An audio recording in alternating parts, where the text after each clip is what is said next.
Generation should become fearless explorers by breaking the barriers of the mind.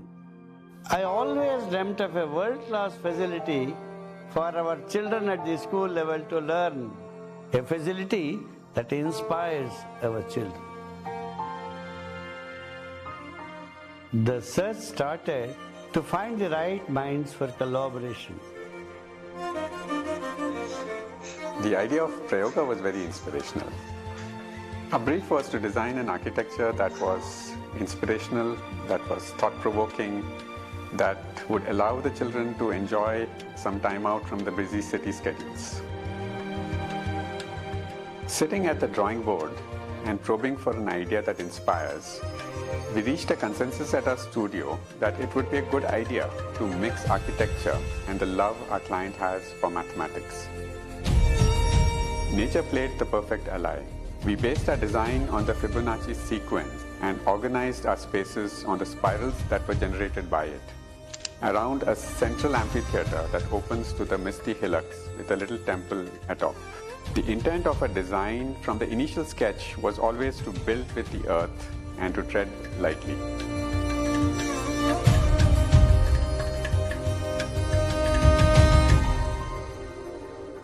The idea in our minds was to create an inspiring atmosphere far away from the hustles and bustles of the city.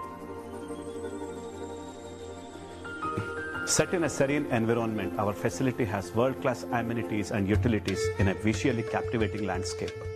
To everyone, the campus should inspire to explore. Our campus has multidisciplinary learning spaces, an innovation space, teacher development center, library, amphitheater, and other such facilities that enable a rich learning experience. Our learning spaces are equipped with best-in-class lab equipment, lab infrastructure that is CEFA 8 certified, digitally enabled with smart interactive boards and audiovisual systems, and conferencing facilities for the new age collaboration. This dream has started taking a shape by the contribution of many like-minded, passionate collaborators. A state-of-the-art facility for researchers, academicians, and young students. A facility that promotes discovery, development, and innovation.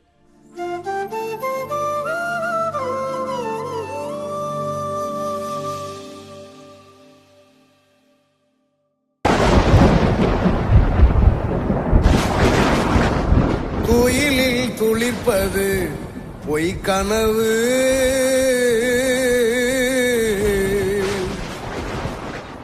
வெயிலிரவில் விழித்திருக்க செய்வதே கனவு.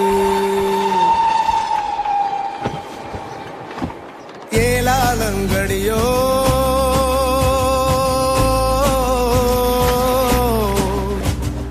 ஏலாலங்கடியோ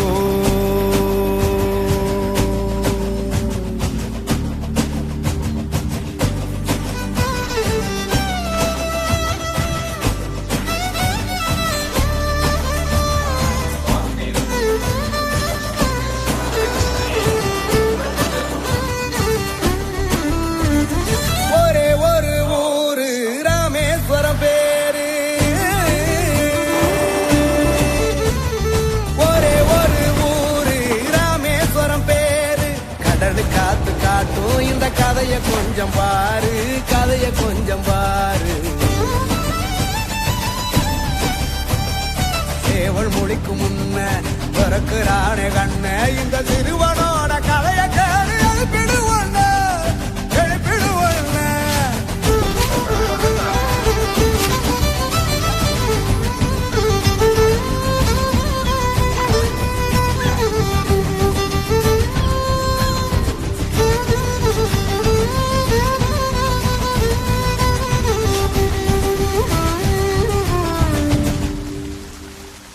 மழையடிக்க உடல் நனைஞ்சு மரத்தடியில் ஒதுங்கினவன் சேதித்தால திறந்த பையன் அவனையும் தான் திறந்துக்கிட்டானே. ஒரு விமானம் பத்தி ஒரு பத்தி ஒண்ணு அதில் இருக்க பக்கம் இருந்த படத்தை அவன் வெட்டி வீட்டில் ஒட்டிக்கிட்டானே. காத்தில் ஏவுகண பறக்குமே, அவன் கனவு எல்லாம் என்னைக்காச்சு பழிக்குமே. முதக்கீத்து வீடு முன்னே மொத்த சேதி படிச்சிடுவான், மிச்சம் இருக்கும் காகிதத்தில் ஏவுகண மடிச்சிடுவான். ஏலாலங்கடியோ ஏலாலங்கடியோ ஏலாலங்கடி ஏலாலங்கடியோ ஏலாலங்கடியோ ஏலாலங்கடியோ ஏலாலங்கடி ஏலாலங்கடியோ. புயலு காத்த எழுத்துக்கிட்டு மேக மேல ஏறிக்கிட்டு பருந்து ஒண்ணு பறந்திடத்தான் பார்த்து நின்னானே.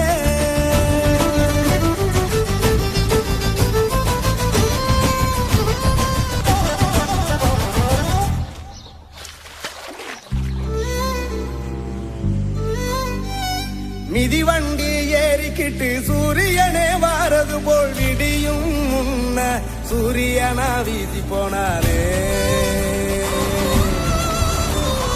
எதிர்காத்த கிழிச்சுக்கிட்டு ஈருருளி மிதிச்சுக்கிட்டு வீடு வீடா சேரித்தால வீசி போனானே.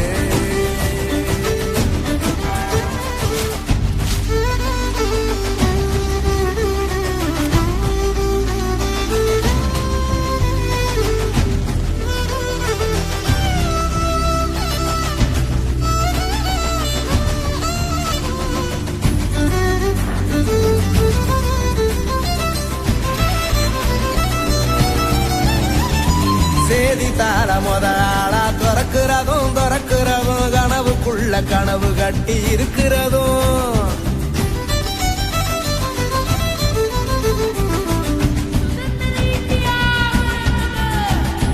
இந்தியாவுக்கு சுதந்திரமும் பிறக்கிறதும் பிறக்கிறதும் மூவண்ண கொடி இவன் வீட்டில் பறக்கிறதும்.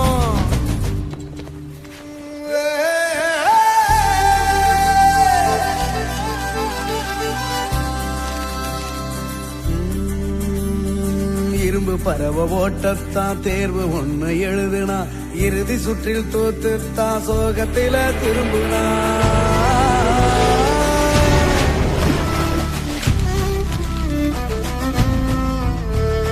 படிக்கணும்னு ஆர்வம் அவன ஆட விட்டு தூக்குச்சு, தோல்வி கூட வெற்றிதான் அன்னைக்குத்தான் தோணுச்சு. புயலு காத்த எழுத்துக்கிட்டு மேக மேல ஏறிக்கிட்டு பருந்து ஒண்ணு பறந்திடத்தான் பார்த்து நின்னானே. பறவைங்க எல்லாம் மழைக்கு கீழே பருந்து மட்டும் மேக மேல மனசு உயர வாழ்க்கை உயரும் சாட்சி சொன்னானே. சேதித்தாடு போட்டவரே தலைப்பு சேதியான கதை, குடியரசு தலைவராகி கொடியேற்றினது இந்த கதை. உலக நம்ம வியந்து பார்க்க தலை நின்று நாம நிற்க இளைஞரெல்லாம் விழிச்சு கனவு காண சொல்லும் இந்த கதை.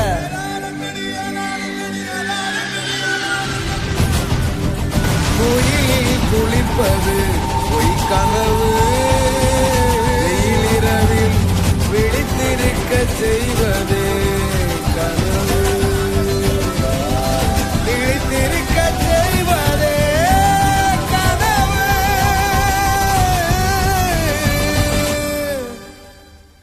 விழித்திருக்க செய்வதே கனவு, விழித்திருக்க செய்வதே கனவு.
Search Forum, NDRF, and Prayoga family, I would like to extend a warm welcome to all of you. I also welcome all our online participants for this event. It's a great honor for NDRF and Prayoga to be hosting this event with some of the illustrious scientific minds of the country. We are here to celebrate Dr. APJ Abdul Kalam's ideas, practices, and philosophies for nation building. He has been an inspiring leader for the citizens of India, especially the youth.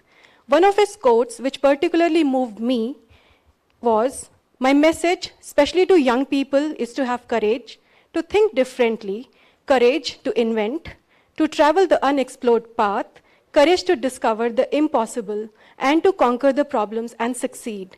These are great qualities that they must have to work towards it." I extend my hearty welcome to Padma Bhushan, Dr. B.N. Suresh, Member, Space Commission, Aerospace Scientist, Chancellor, IAST. I welcome you, sir.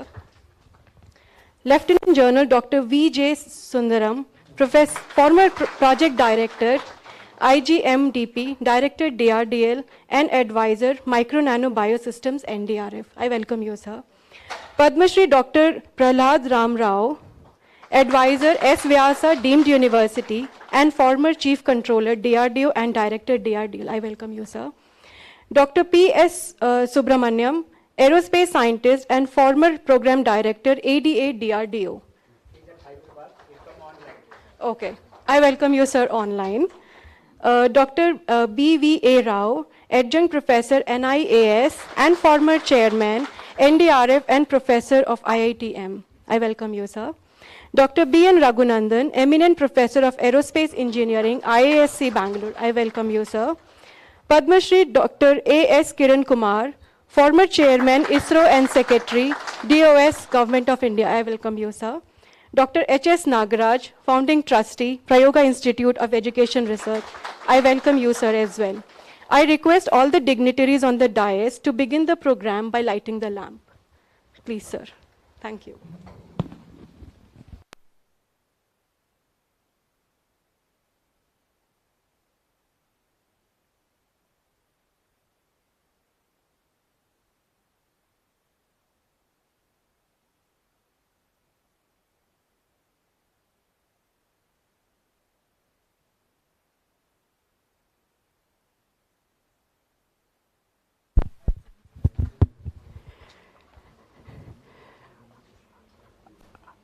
अग्निमीळ पुरोहितं यज्ञस्य ते ववृत्विजं होतारं रत्नधातमं विश्वानि देव सवितर्दुरितानि परासुप यद्भद्रं तन्म आसुप हिरण्यगर्भः समवर्तताग्रे भूतस्य जातः पतिरेक आसीत् सदाधार पृथिवीं द्यामुते मां कस्मै देवाय हविषा विधेम अग्नेनय सुपथा राये अस्मान् विश्वानि देव वयुनानि विद्वान् युयोध्यस्मज्जुहुराणमेनो भूयिष्ठां ते नम उक्तिं विधेम ॐ शान्तिः शान्तिः शान्तिः.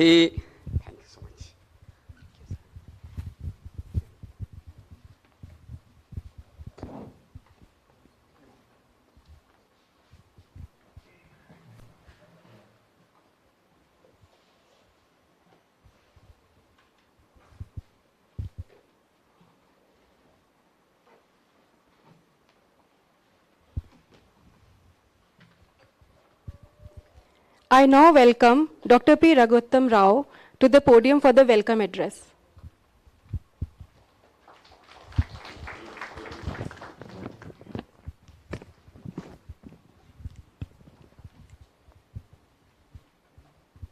Good morning and namaste to one and all. I have a very great pleasure and duty to welcome the distinguished and outstanding guest speakers, co-host and highly acknowledged teacher, Professor H.S. Nagaraj, our own esteemed BOG members, and special guests, faculty and students we have gathered here specially to listen to stalwarts and experts in the field of defense and aerospace sciences and technologies. I said listen to, wherein we'll be listening to reminiscing the rich professional association each of these stalwarts had with legendary scientist, technologist, integrator, great president, and nation builder, Dr. APJ Abdul Kalam, perhaps an unparalleled human being the nation saw in the last millennium. Actually, as all of you know, the birthday of Dr. APJ Kalam falls on 15th of October, but for a great person of his caliber, there is so much for us to inculcate that we have to pay tributes each day. As a scientist, and even more as a technology project manager, Dr. Kalam had led the country to many a success story. He has trained very many leaders and a few outstanding jewels among them are here with us to narrate their experience they enjoyed in their professional life while working with Dr. Abdul Kalam. NDRF, the National Design and Research Forum, a wing of Institute of Engineers India, primarily mooted this idea of sharing the laudable moments the stalwarts had with upcoming practitioners of technology management and with students along with Prayoga, which is also a unique institute of educational research to show the path of cultivating and harnessing science for nation building while generating scientific manpower. We have 7 distinguished speakers with us. Dr. B.N. Suresh, Padma Bhushan awardee. He started his career as aerospace engineer at Vikram Sarabhai Space Center and pioneered the launch vehicle systems design covering control and guidance, avionics, inertial navigation system, and such other vital systems. He is also the founder director of Indian Institute of Space Sciences and Technology. He is a member of the Space Commission, besides being the chancellor now as IAST. He has very many recognitions and awards for his professional contributions. I welcome you, sir, on behalf of NDRF and Prayoga. Dr. A.S. Kiran Kumar, a Padma Shri awardee, is another member of Space Commission who also started his career in ISRO. He has led design and development of more than 50 electro-optical imaging sensors. He had significant role in Chandrayaan-1 mission and Mars orbiter mission.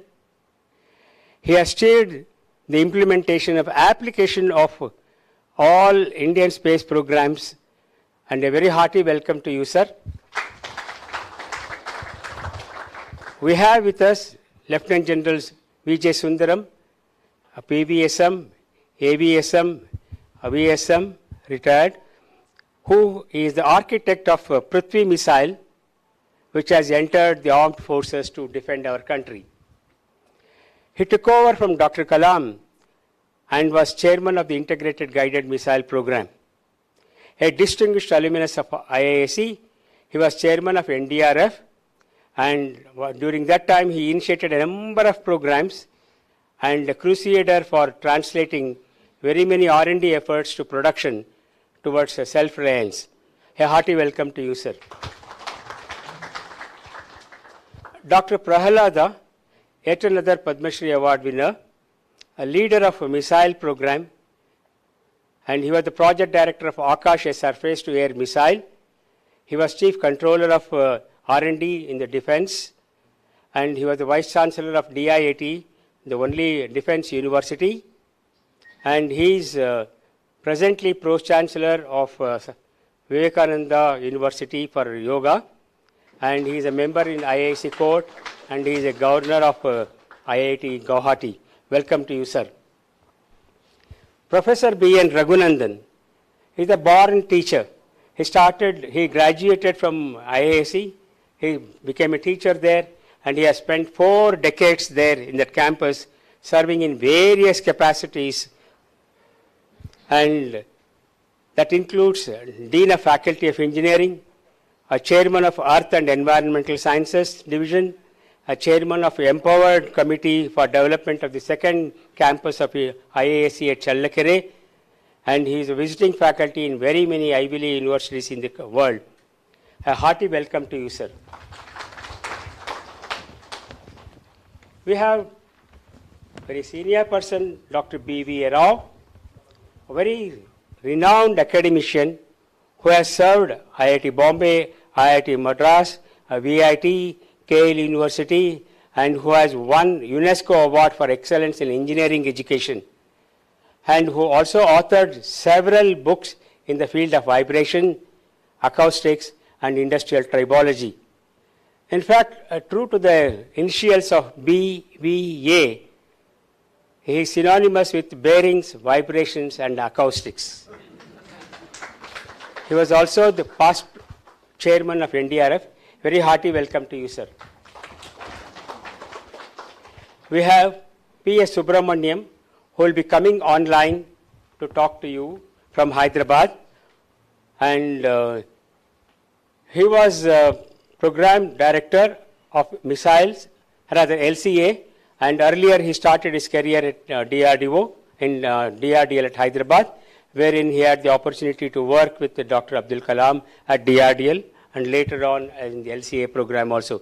His contribution on development of onboard computer software for navigation and guidance of missile and development of avionics and weapon systems for LCA are significant and noteworthy. He was also on the program management of LCA variants, and his role in AMCA, Advanced Medium Combat Aircraft, are very significant. A hearty welcome to you in absentia. We have with us delegates from academics, Alliance University, NMIT, BMCE, RVCE, and also from industry like SLN Technologies, who is online, and Vijay Tech, and in Unity, Scientech, Altair, and we have the sponsorship and blessings from ISRO also. And we have special guests who will be joining here, and Professor Vivekananda, and the Vice Chancellor of Anantapur, Kori, also will be joining us, and our own BOG members, Venkata Krishnan, Nagaraj, who was the past chairman, and Jasmel Singh, who was the chairman of Institute of Engineers and National Council member. And all the students who are the future of the nation, you had to listen Prathasmaraniyaro, Dr. Abdul Kalam's, and then the life they had with Dr. Abdul Kalam from the stalwarts here. Will carry rich experience filled with thoughts and success tales from these stalwarts spent in their professional life. And I thank you once again for honoring our invitation, and Prayoga for joining with us and in a beautiful ambience. Thank you all. Thanks. Thank you, sir, for your inspiring words. I now welcome Dr. B.N. Suresh to the podium for the talk.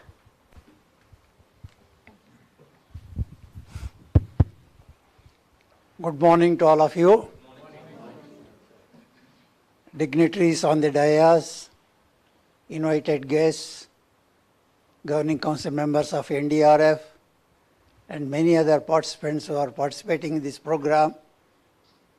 First of all, let me thank the organizers, particularly NDRF and Prayoga, for inviting me to participate in such an important program related to Dr. APJ Abdul Kalam. Actually, my problem now is how to complete what all I have in my mind in the next 15 minutes. That is the real constraint.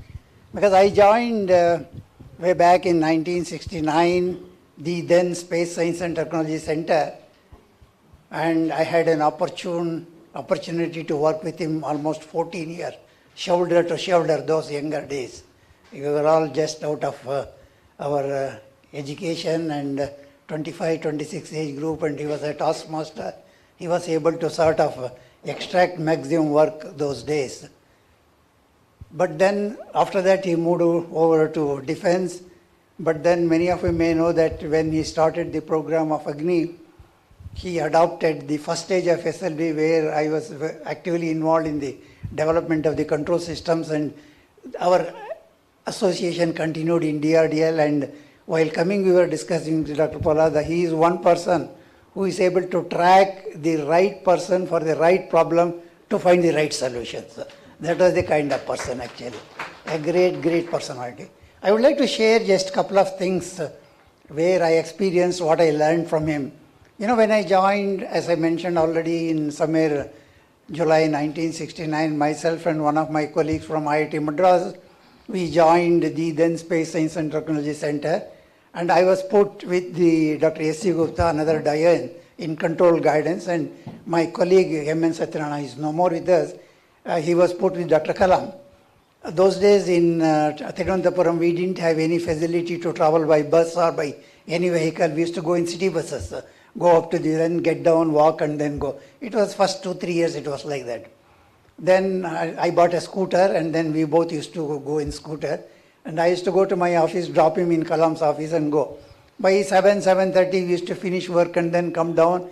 Then I used to sit outside and then send a chit to my friend MNS, that is M.N. Satyanarayana. 7:30, 8:30, you know, it won't end at all. The discussion goes on.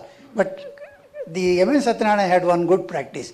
Just at 7:30, he knows that I am there, and he will send a chit. Then he will come and tell Suresh, another 10 minutes, I'll come.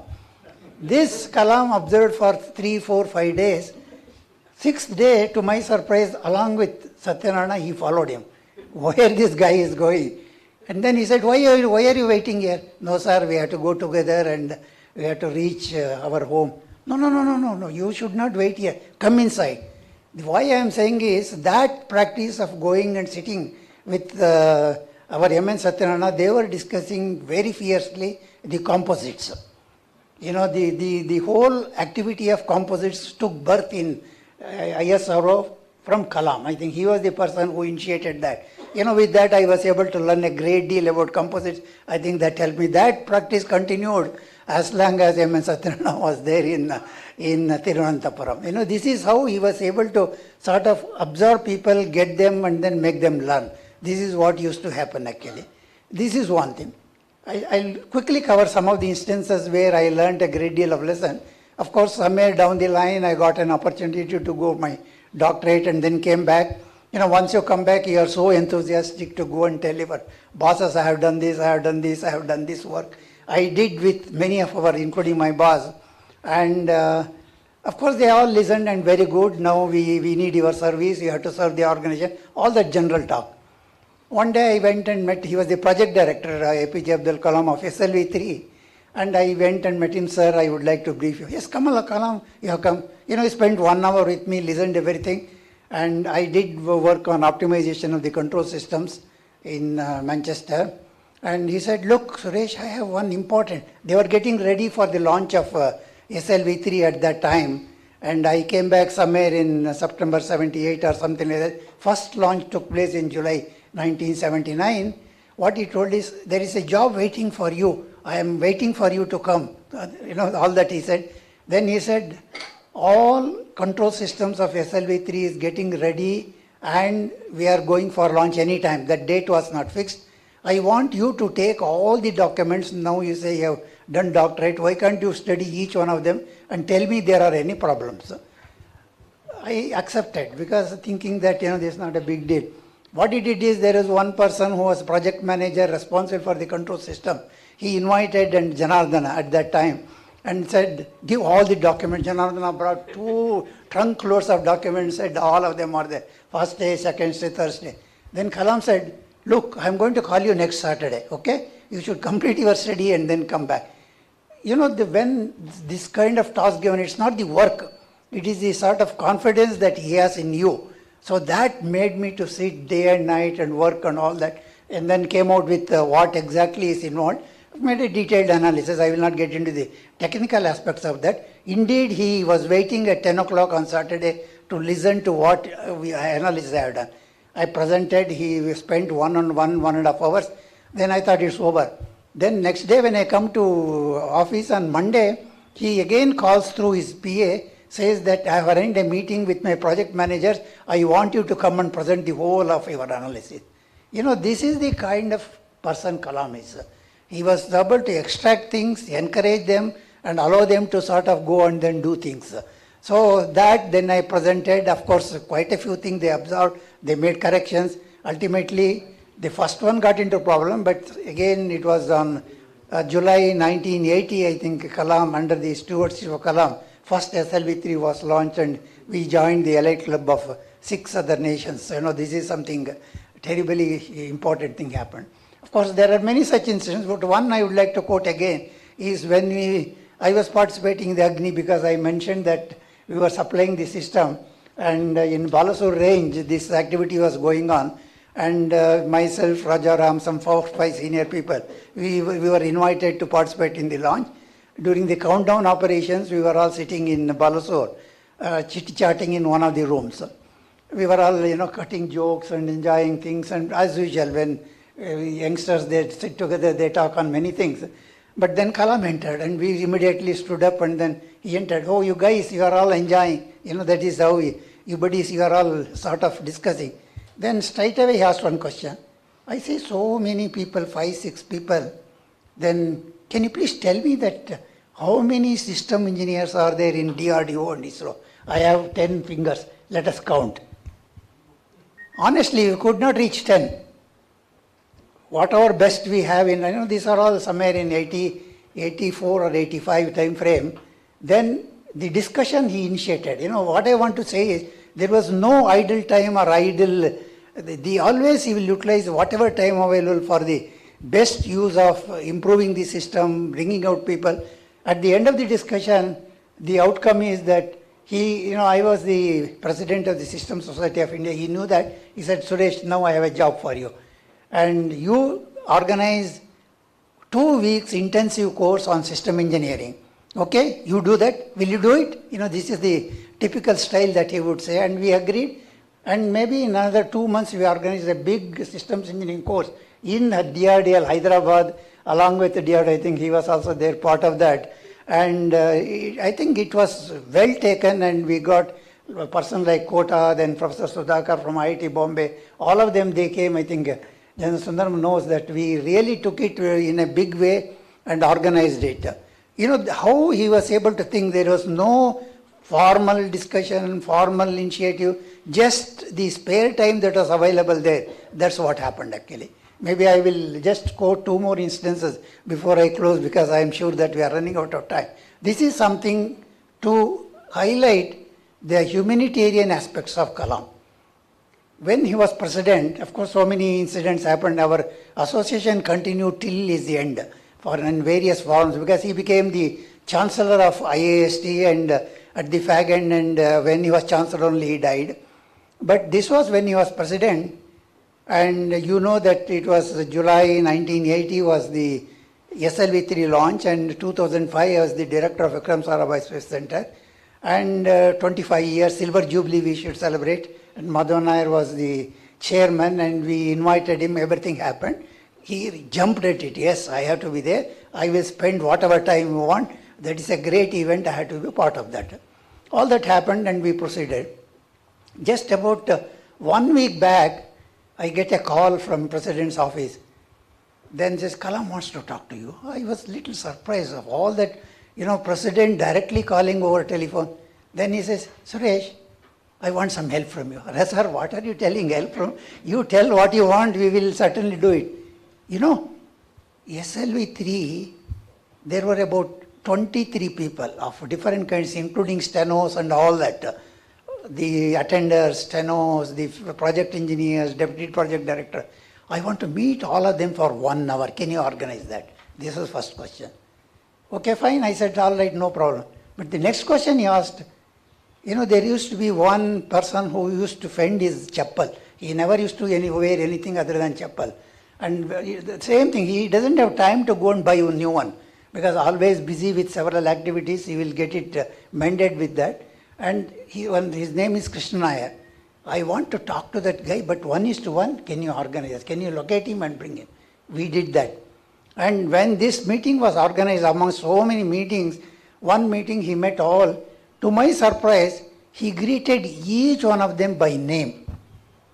After 25 years, you will believe it or not, this is what happened. And of course, spent 1 hour again, I will not take much time.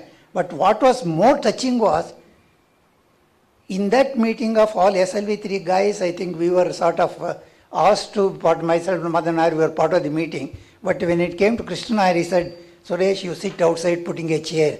I want you to be outside. Once the meeting is there, we will come out. And after 1 hour, that guy comes out, Krishna Nair, with tears rolling down his eyes. Because, he is so thrilled to meet President of India, and I don't know what really transpired in between them. Whereas Kalam comes as usual as a normal person, just walks down and the next work he goes. This is the really humanitarian side of Kalam. And the last one I would like to close with that is when he became the Chancellor of IIST. Again, one day he calls and tells, there is no point in coming extra meeting all these students and all that. I want to take classes, all 3 classes I want to take. I said, fine sir, you take. I thought he will come and give general lecture. He didn't do that. He told me that, look, I want to get 10 email IDs of all 3 classes. Can you get me the emails ID? I provided. He interacted with them, sent those emails, discussed with them, came prepared to give 3 talks on 3 different subjects. One is how to bring down the cost of putting kg of payload into orbit, how to bring down the cost. Beautiful PowerPoint presentation for 1 hour, he prepared the material, then discussion followed 1.5 hours. That was one topic. The second is he came out with how this, which we have been doing, small satellites for internet and all that in low Earth orbit. How do we really do that? What is involved? What are the debris? All that he prepared and then came. And third is his pet subject, solar power generation. All 3 lectures he gave, and then the students were so thrilled. Students, they were given, I'm going to give a talk and let us have a discussion on each one of them. And mind you, the way in which the students interacted with him, and that, of course, we all recorded those proceedings and it's available even today. How he was able to sort of trigger the young minds on this kind of advanced topics and generate so much of data, that is Kalam actually. So I can go on, but thank you for your opportunity, and I wish I had more time to share my thoughts. Thank you very much.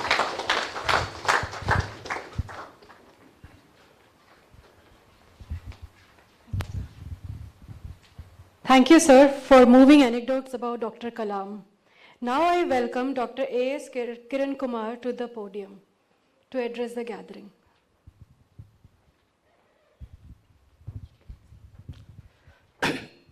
Good morning to all of you. It's indeed a great privilege to be part of this function where we are trying to remember a personality. Probably, if we say in our country, there is no individual who is not moved by Dr. Kalam. And my own experience with him, unlike Dr. Suresh or others who are here, is very limited in terms of actual working with him. But I had opportunity to see him when he was president and also when he visited our mission center during Mars mission, etc.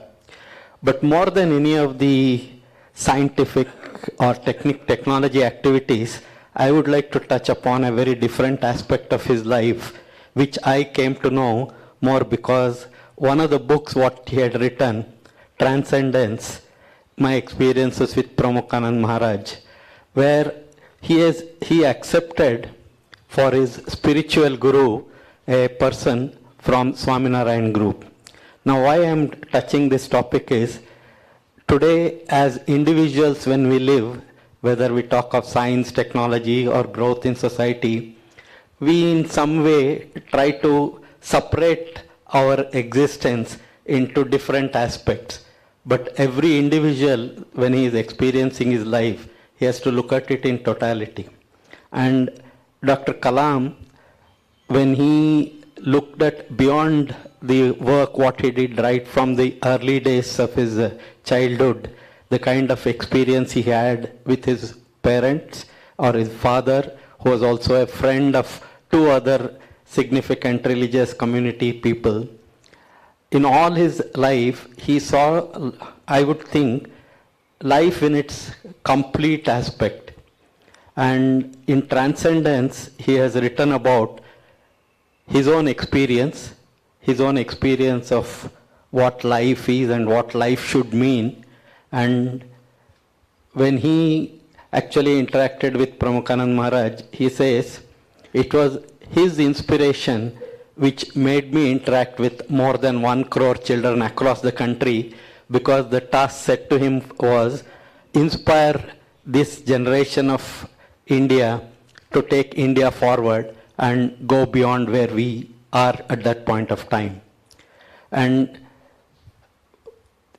particularly when we see, I also had an opportunity to move around the country at the time when he left this world.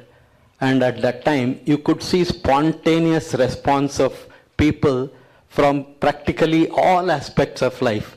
And in very remote places, you would see big posters in paying homage to him. And what this showed is that as a life form, he had such enormous capability to influence everybody who came in touch with him. And he took upon himself to reach out to a large number of next younger generation.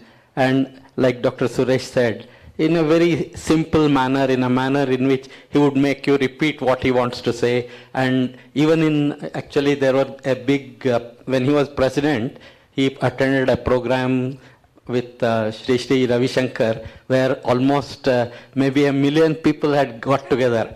But even in that program, he made all of them tell things what he was speaking and then involve them and make things happen.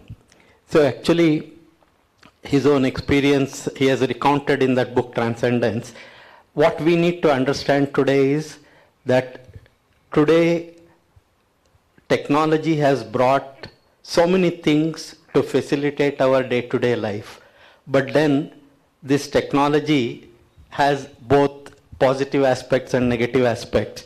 And it is the people who are in control of using that technology who decide how things play out. While Dr. Kalam himself, if you look at, he has worked on missiles, he has worked on things which were in some ways you would think as creating more and more damage to the society or to the people. But then his thought processes were very clear. If you have to be strong, unless you are capable, nobody is going to recognize you. You are recognized or paid respect only when you demonstrate your capability. And he showed by his own work that it is important that you need to become capable. And then when you are capable, you are recognized. And when you are recognized, then you can tell that there are other ways of doing things. I think it is this aspect that I would like to touch upon. But otherwise, my own interaction, probably I would have met him about a dozen times. And in each one of those occasions, it's a very humbling experience to see a person who has acquired such tremendous position in power, but still remaining very unassumed and interacting with the individuals. So my message today would be, look at life in its totality. Just don't look at what is happening because of science and technology. Life is much more than that. And if we are able to appreciate that, I think we would remember Dr. Kalam well. Thank you.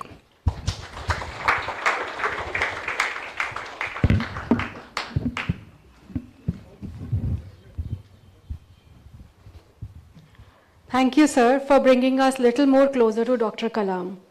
Now I welcome Lieutenant General Dr. Vijay Sundaram to the podium to address the gathering. You want to sit down, sir? True, Shankar. PowerPoint. I had a PowerPoint. You know, Suresh mentioned PowerPoint. He has trained us on PowerPoint, and I think it's a very good way. So you must forgive me if I make use of a PowerPoint. From where are you going to project? From there? It's already there. Okay, all right. Go ahead, this is all. Next.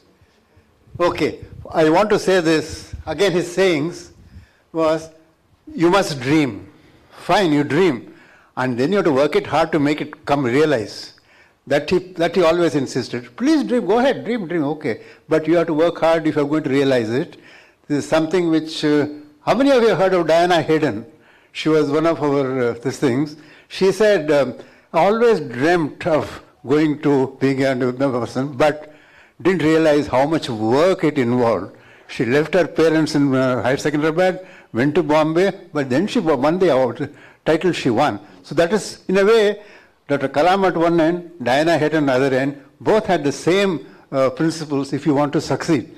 Then, just now he also mentioned, strength respects strength. That is true, even today. Ukraine and Russia, Russia and Poland, whatever it is. Third is, he emphasized self-reliance. Today we are calling it Atmanirbhar, but he was one of the first to emphasize this self-reliance. If you look at it, India was slightly self-reliant in 1600 with his own swords and whatnot. Gradually we declined, and by independence, that's the time I was just coming out of college, we were almost zero. We were good. Somebody mentioned repairing chappals. The British decided we were good for making chappals made in Kanpur and for army coats, which again made by some tailors. Army gone down. All the cannons we made forgotten. Malika Burj, Vijay, all those things were there. But gradually started with public undertakings, and Dr. Kalam had laid a target that will achieve 70% by 2015. That was the target he had in mind, which he mentioned. Well, we proceeded somewhere towards that. But you know, we have, again, many would not know it, in agriculture, we were struggling for grains, food, rice, wheat. Then milk, we were brainwashed. Indian cattle, they cannot give you milk powder. You have to get cow and gate, you have to get oyster milk. As for my own children, I have run around trying to get that till Korean, a mechanical engineer, he's an engineer, he showed that Indian cattle can give milk. Now Amul milk powder, quite happy with Amul milk powder. So those are lessons which are given by him, and many are civil engineers, are fairly self-reliant. Whether it's Vidhan Sauda or anything else, India has produced great civil engineers. You have got one KRS dam is there. We can do that. That's one this thing. But now let me go on to the next one. Right, Shankar? We go to the next one. Now, the missile program itself was sanctioned in July 1983. Indira Gandhi, to various people, put it together, but he was the one who, with Dr. Arunachalam and Venkatrama, did it, and he gave the target. And one day he called me and said, Sundaram, you have to lead the design team for Prithvi and be its project director. How many ladies are there? Hands? Kalam is a bachelor, no? I told him, sir, I have to ask my wife. He didn't say anything. He allowed me to go because the wives, if you get into a project like this, the burden comes on the wives. So I had to get her permission first. I told her, she said, no, you neglected me so long. Oh, you can't go there. I said, fine. Shankar there will be the project director. Shankar there will be another project director. No. You go and take that. So I have her support for that. Okay, that is done. Then I went back to Dr. Kalam and I said, right, Kalam, my wife has agreed. But I have some conditions. You have to accept them. Not accept them, you have to back me, because they will sound funny. All right. And I'll come to that. Can you do that? Can you go to the next one? Now, these were the guidelines I presented to Dr. Kalam. I take this, there's nothing new in them. I'm sure every one of you will agree with whatever is put there. One is the full user involvement, maximum indigenous components to a standard, quality and reliability, no compromise.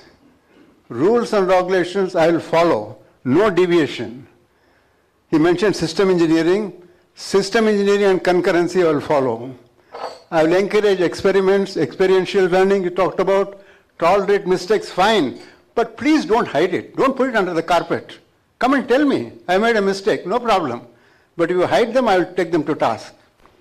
Then I said, there will be a transparent collaboration with academia and industry. Again, in this we were told, about research, development.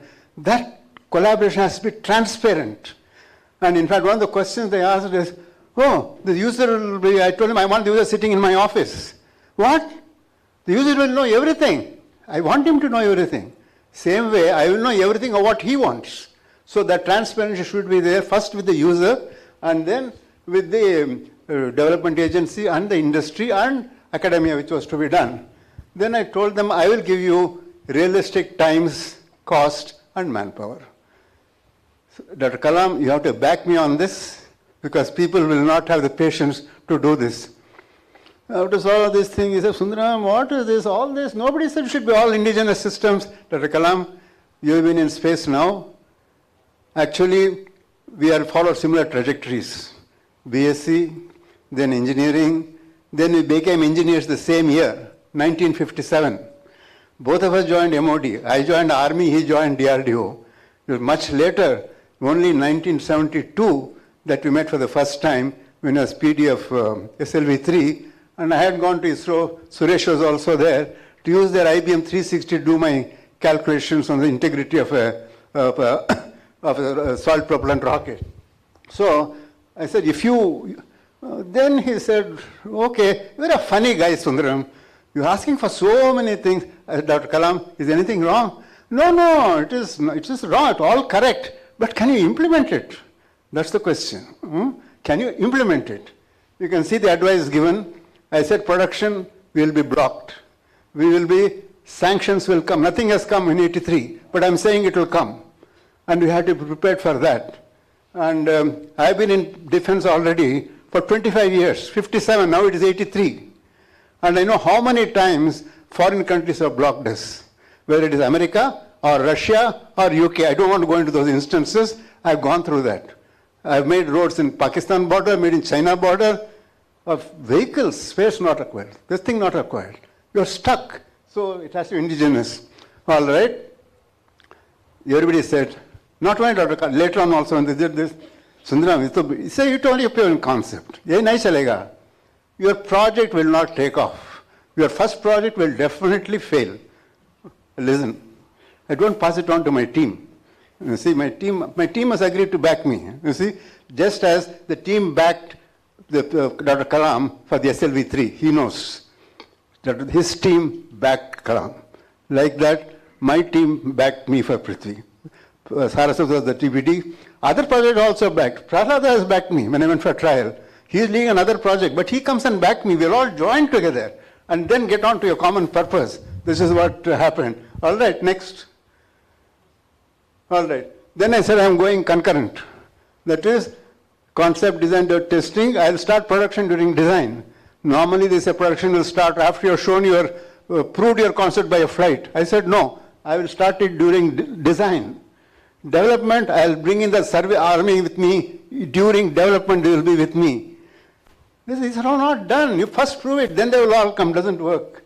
All right. So, and I said system engineering apply to the entire product cycle. Not I make it, give it, and then forget about it. No. Even today, even 3 years ago, I've gone for a seminar on missiles in DRDL, 2019, and BDL. I have not stepped back. I'm running 88 now, but still I can shout like this, no problem on that, okay. And during service, he has helped me, Raghutam Rao.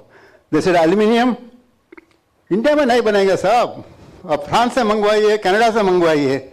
I went to Korba, told them, they said, no, we give aluminium only for kitchen utensils and bus bodies. No, I went to Korba. Tell the chairman, will you allow me to do it? Yes, but you have to give me, otherwise you won't allow me to enter the factory. I went in, and towards the end, I asked Raghutam Rao. He was in certification. I want to certify this aluminium from Korba in Madhya Pradesh. He came and we certified. After that, it took me a year of material. I'm not a materials man. I'm not producing aluminium. But we had to do it. Otherwise, what's the use of doing Prithvi if I cannot produce it? because they'll just block it. You don't get the aluminum from Canada nor from France. You are stuck. No fact you will accept it. It's a very simple thing. We all use every day. My pressure cooker is aluminum. My this thing is aluminum. What is not? But you want for something, you don't get it. So that has to be done in our country. Okay. Right. Next, please. Now, the thing was ready for flight. Everybody said, Sundaram, you all work very hard, I say. I know that. But don't worry. ये तो पहले तो everywhere it has failed. आपका भी होगा. After 2-3 attempts, it will flight. I listen. Went for the flight. No glitch in the countdown. Lift off, no glitch. Mid-course, no glitch. Entered where it is supposed to enter. All right. Dr. Kalam was at the back. He got up and shouted, funny guys, they have done it. So that became the slogan for the Prithvi team. And when we felicitated, they put up the board behind Dr. Kalam and put that down. Funny guys, they have done it. And they also told him, I didn't tell them. Some of the members said, sir, we will do it again, don't worry. And we did do it. Go to the next. So he said, no, that's okay. You've done for army. Now you have to bring in the other services also. So he brought all the 3 service chiefs, Army, Navy, and Air Force, to Chandipur. Doesn't normally happen. Normally, to get them even for a meeting is difficult. But he brought them. And they watched my trial on land impact. You see? The land impact happened. And this is, after the flight, everybody is laughing, including myself, because it went off very well. But Kalam had something else up his sleeve. All this has happened.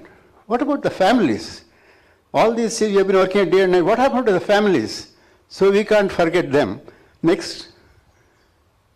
These are the wives of the chiefs. They also came. And the launchpad, they were there. All right. It doesn't end there. What about the project fellows? Go next.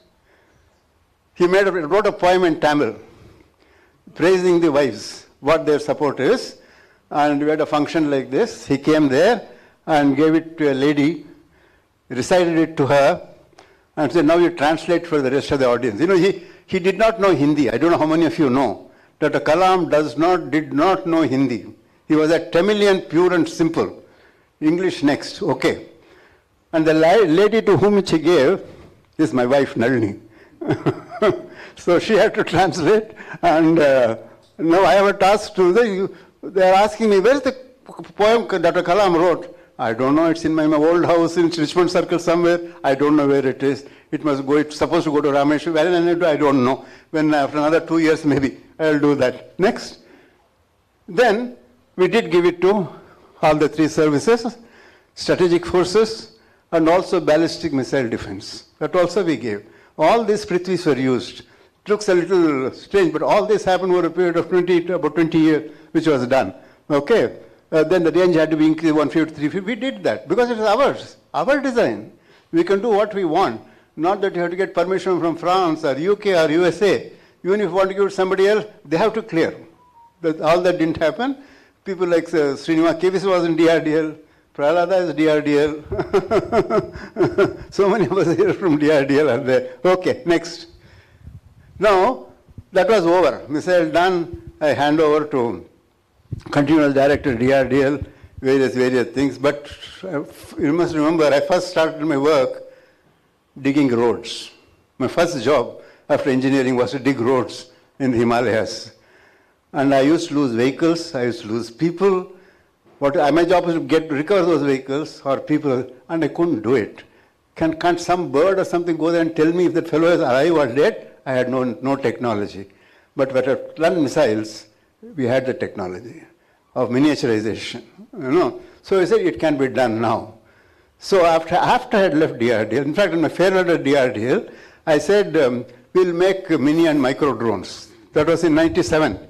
And I put up a formal proposal in 98 to Aeronautical Society of India, which was inaugurated by Dr. Kalam.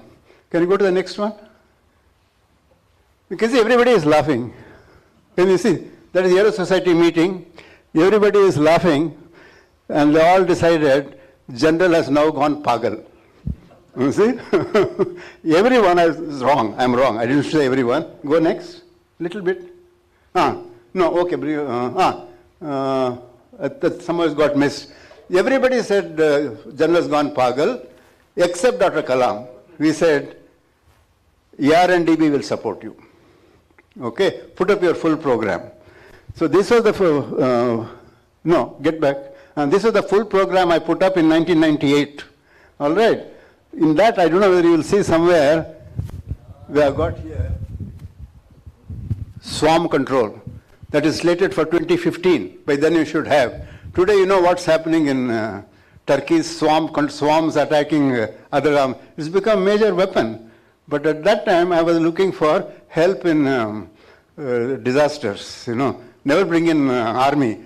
They'll put it under security. So you go to disaster management, and there I pushed it, and that was done. And various things, that is research, development, industry, what's the time frame? It extends up to almost 2016, 2017, you can see, gradually. It doesn't happen overnight. It takes time. Srinivasan was involved, or various people are involved, and we had experience from this one which was done. And finally, going on to brain-machine interface also. Then, after all this, as I have left it, this program was finally sanctioned. I struggled for it for 12 years. 1998 I started, we are doing small projects, but the main one was sanctioned mainly through NDRF. I worked in 2010, 12 years it took. For 6 years we had that project. I think NDRF came up, was very happy to have that. Then after that, well, there it goes, whatever it was there.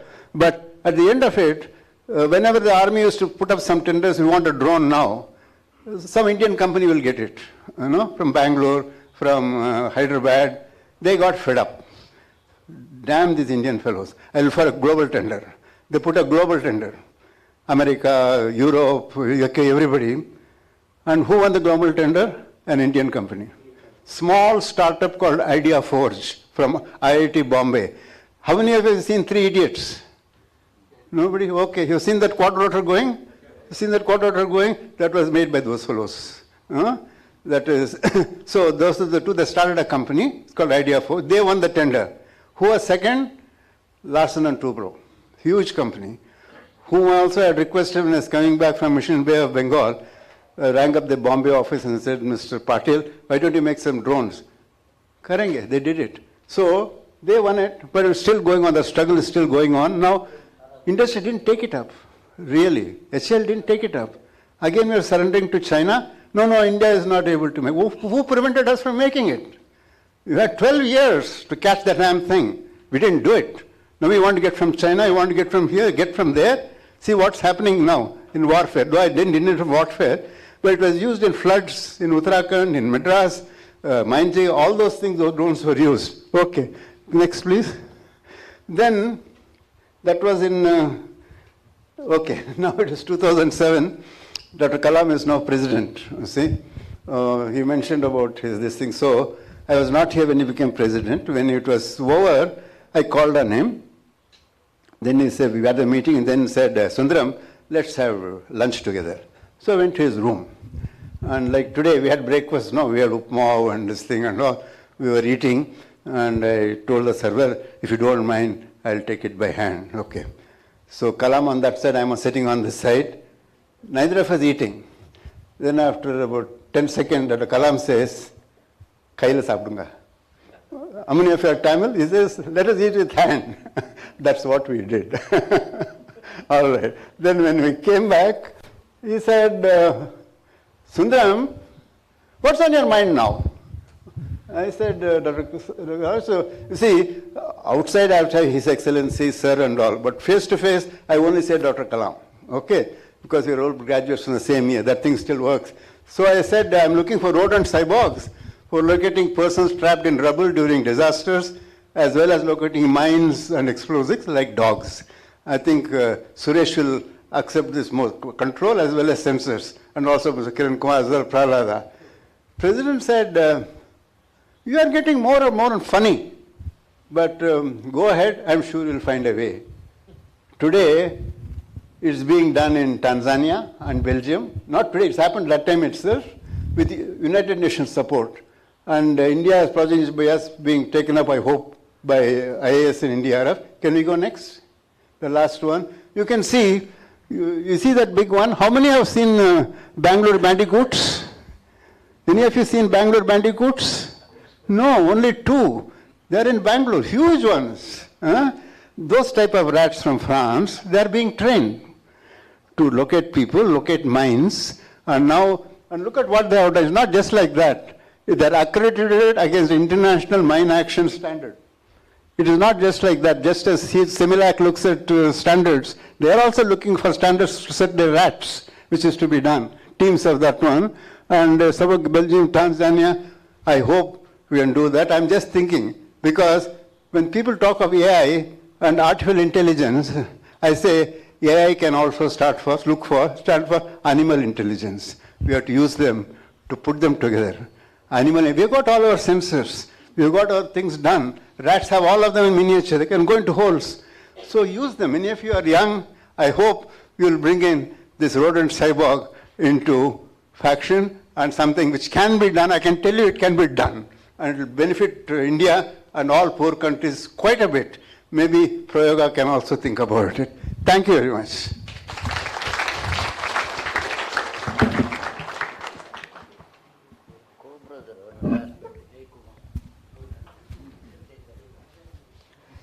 Thank you, sir, for inspiring words about Dr. Kalam's work ethics. Thank you. I now welcome Dr. Prahlad Ram Rao to the podium for addressing the gathering.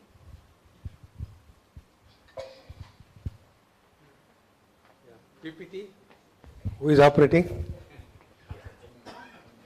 Yeah, no problem. Well, good afternoon. It's afternoon, I think.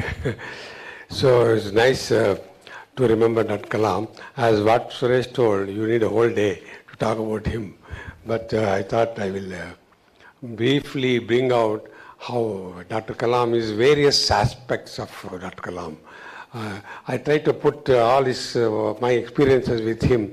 And normally I give a 2-3 hour talk on Dr. Kalam, which is only 15 minutes, so I will not be able to spend too much time. But I'll give a brief of how I visualized him as an individual. Yes, next please.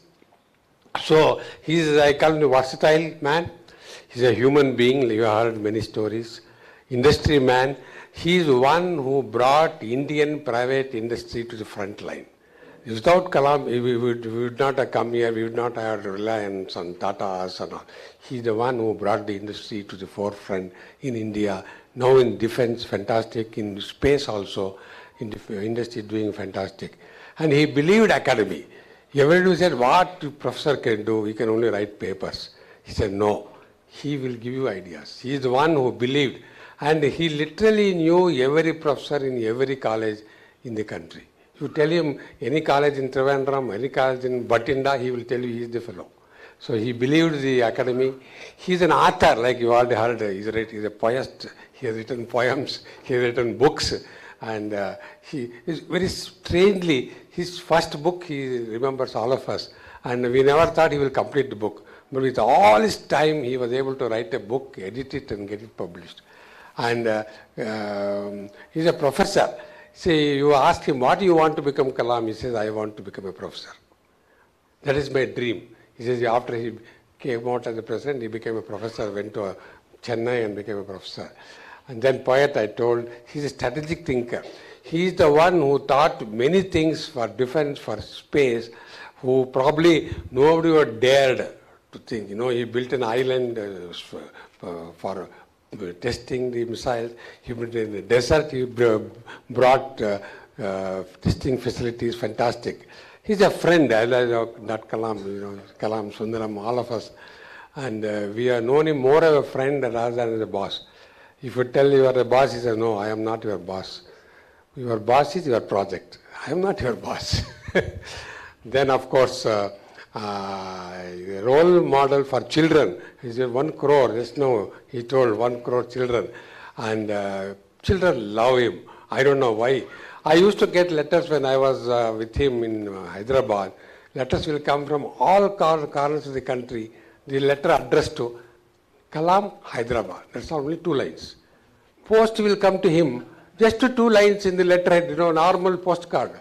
It's written Kalam, Hyderabad, that's all. the postman will come and deliver it. I was wondering how his name, he used to get letters by all sorts of students. And he's a fantastic, of course, a leader, you know. Next. See, when he came to Hyderabad to talk to children, no? School children. So we were living in a house, and then there was a fight going on in our neighbor's house. Then we wonder what happened, why the mother is telling the child, you are having fever, don't go to school. The child is telling, I have to go, Kalam is coming. She says, what is this fellow? He's having fever, 103, and the doctor said, don't go. The child says, no, I have to go because Kalam. So the child convinced the mother, you have to allow me to go to see Kalam. Why? I mean, what attraction? I mean, it's a very big story to tell. Yeah, next. Of course, as a project man, they know him as a project man, we know him as a, he is the one who defined a project director.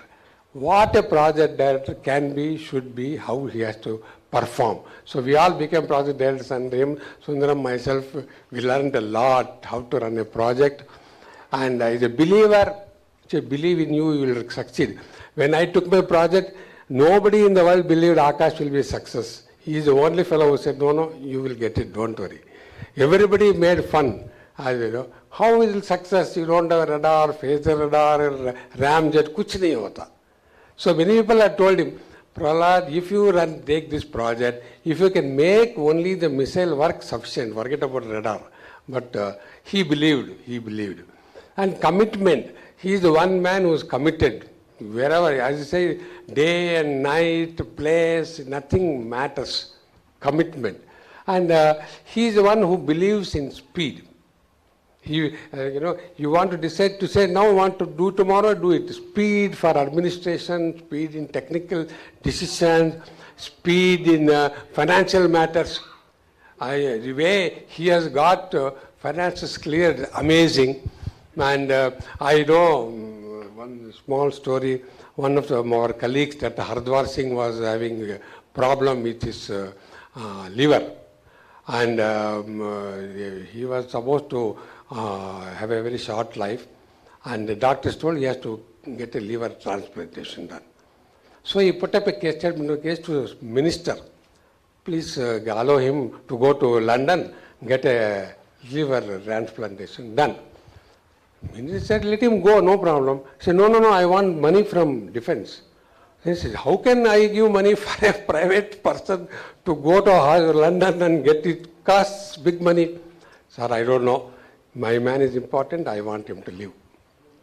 So, no, Kalam, you know, it cannot be sanctioned. It has a procedure. I don't know, sir, but he's in a very serious problem. We'll see it. You please go. So Kalam went out of his office. It was somewhere at lunchtime. So the minister finished all his work and came out at 7 o'clock. When he comes out, Kalam is sitting like that. Huh? What are you doing? Sir, you have to sign the letter, no? Otherwise, how will I go home? No, I told you I cannot because it requires a big procedure, finance. I don't know all that, sir. He is in trouble, please. He didn't know what to do. Night 7 o'clock, he is sitting in the doorstep. I said, Hardwar Singh is in trouble, I have to get approval. So he said, wait. He went inside, talked to his financial advisor. There's a crazy man sitting here. How do I handle? He said, sir, you want him to want to help him? He said, yes, I want.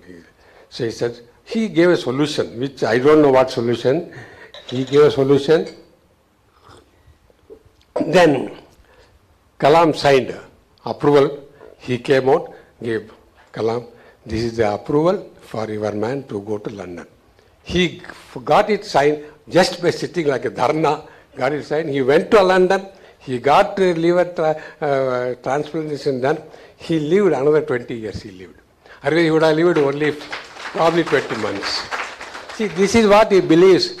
You know, it's amazing that like that I got many stories, but one story I thought I'd tell you.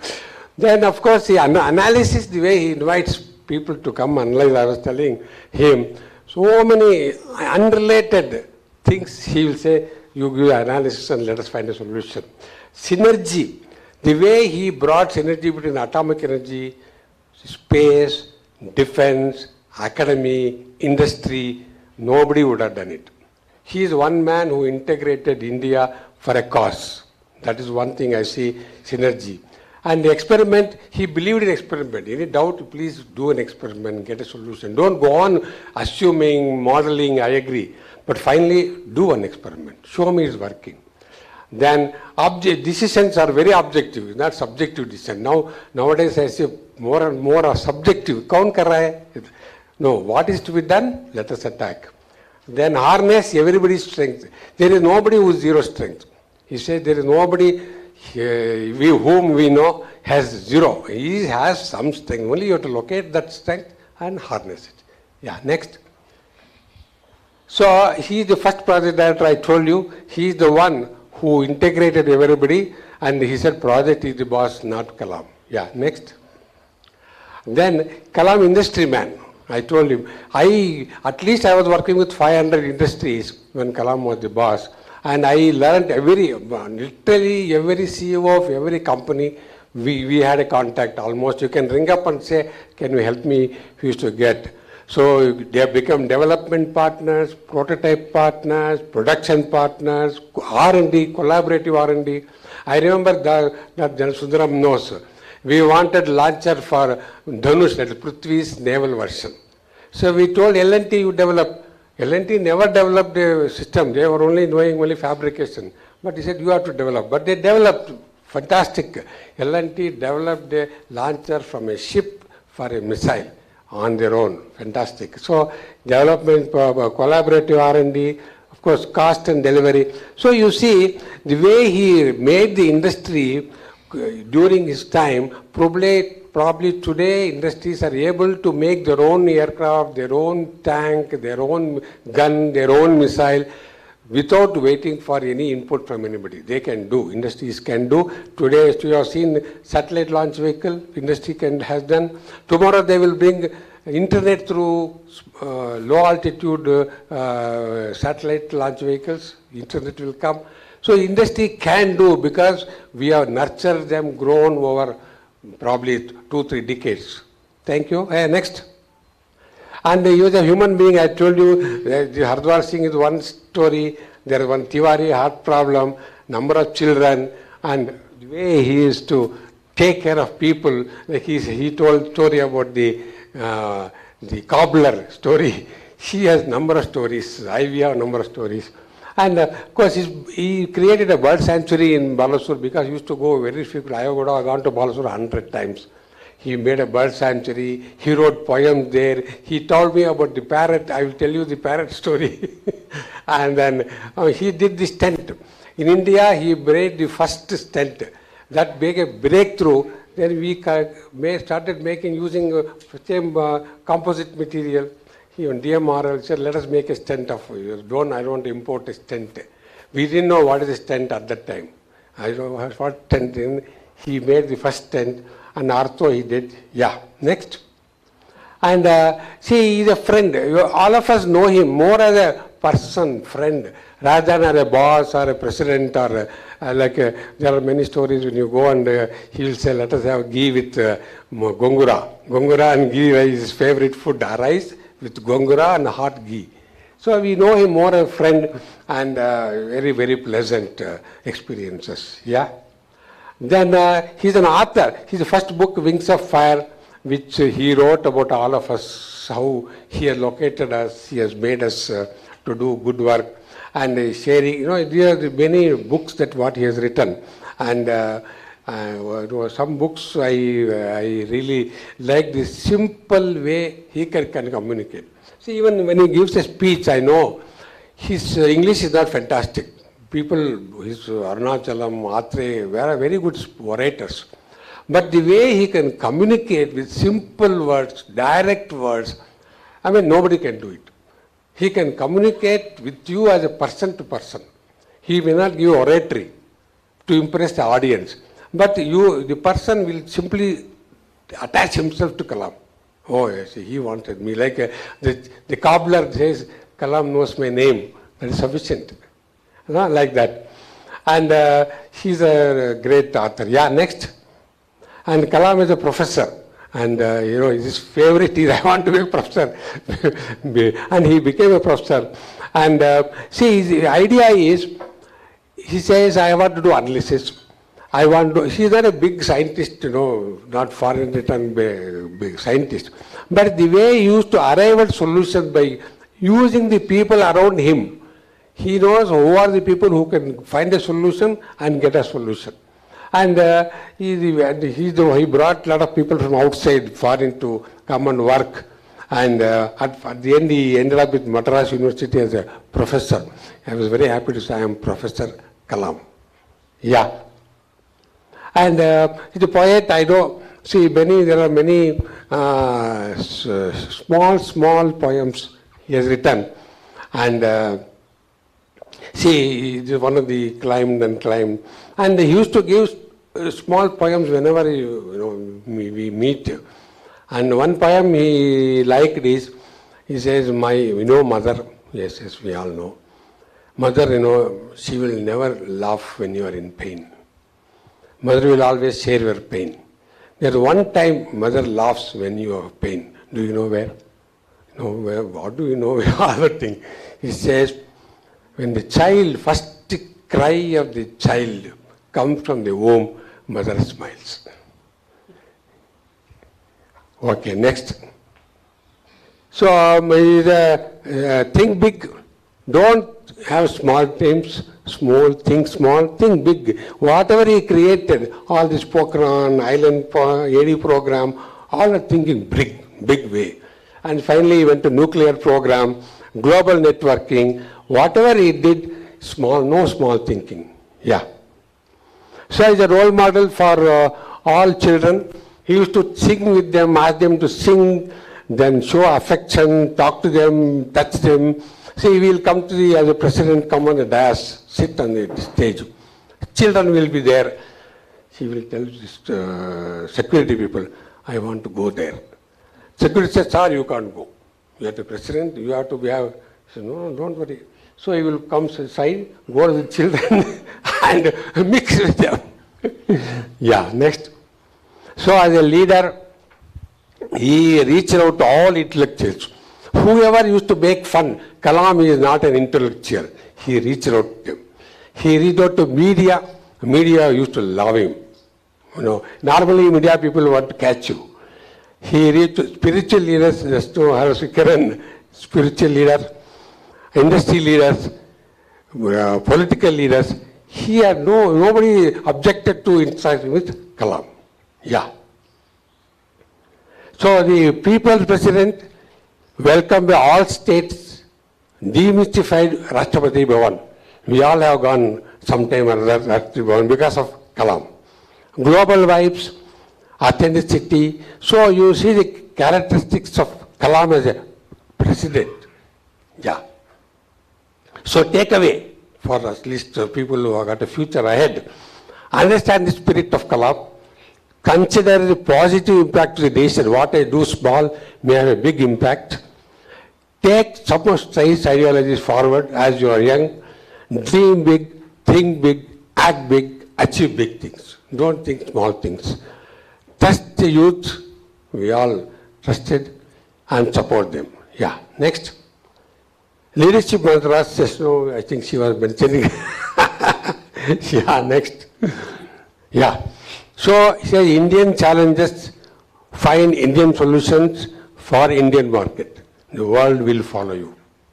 So, that's what's happening today in the world. Thank you.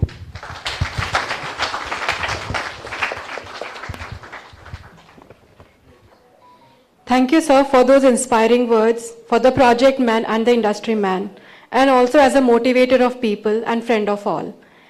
I now welcome Dr. B.N. Raghunandan to the podium to address the gathering. Thank you very much. Thanks to the organizers for asking me to be with you today.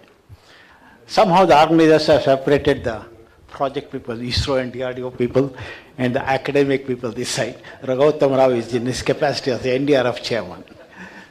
Yeah, for us, the academicians, it's not the involvement with any major project as these people have done, but for us it's like a ringside view. He was very fond of Indian Institute of Science.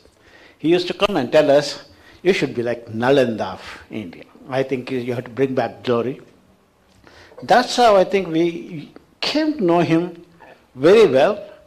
Not so much that we are very familiar, but at the younger age, we found that somebody who is sort of inspiring all of us to do things. But I don't want to go into too many events, but then there were many events. I just picked up a few of these where I had personal encounter with him or talking to him, and then what I thought he was because of his interaction. Number one, it was in IIT Bombay, there was a seminar on aerospace engineering, and they had invited me to speak. It was in early 80s. And I made a presentation on what I was working on. It was on some solid propellant combustion instabilities in rockets. And then after the meeting was over, when we were having tea, he came searching for me. He was then probably the director of DRDO. He came searching for me and said, the talk was good. How did you do this? How was the experiment? He had followed it. It's not that he was appreciating you. It is the sense that he was making you feel that what you have done is very important. Nobody should, everybody should be proud and should be confident that what they have done is very nice. That was the sense he was trying to give me on that day, and I think, became a fan. Another event, a CFD center was being inaugurated at the Indian Institute of Science. It was the first one. It was not in the new building that you see now. Then he was about to inaugurate. He was to go and cut the tape. And then many of us known to him were standing away from that. He stopped going there and then turned back, came to us, said, why are you all standing here? You're all important for this center. Please come, join me at that point. So it is something that where he thought that everybody is part of a mission. It is not something that some people are important, some people are unimportant. That's the type of feeling he gave us. In fact, I will tell you, he was so fond of, getting everybody together that he would never stop us. I think what Prayoga mentioned about going behind the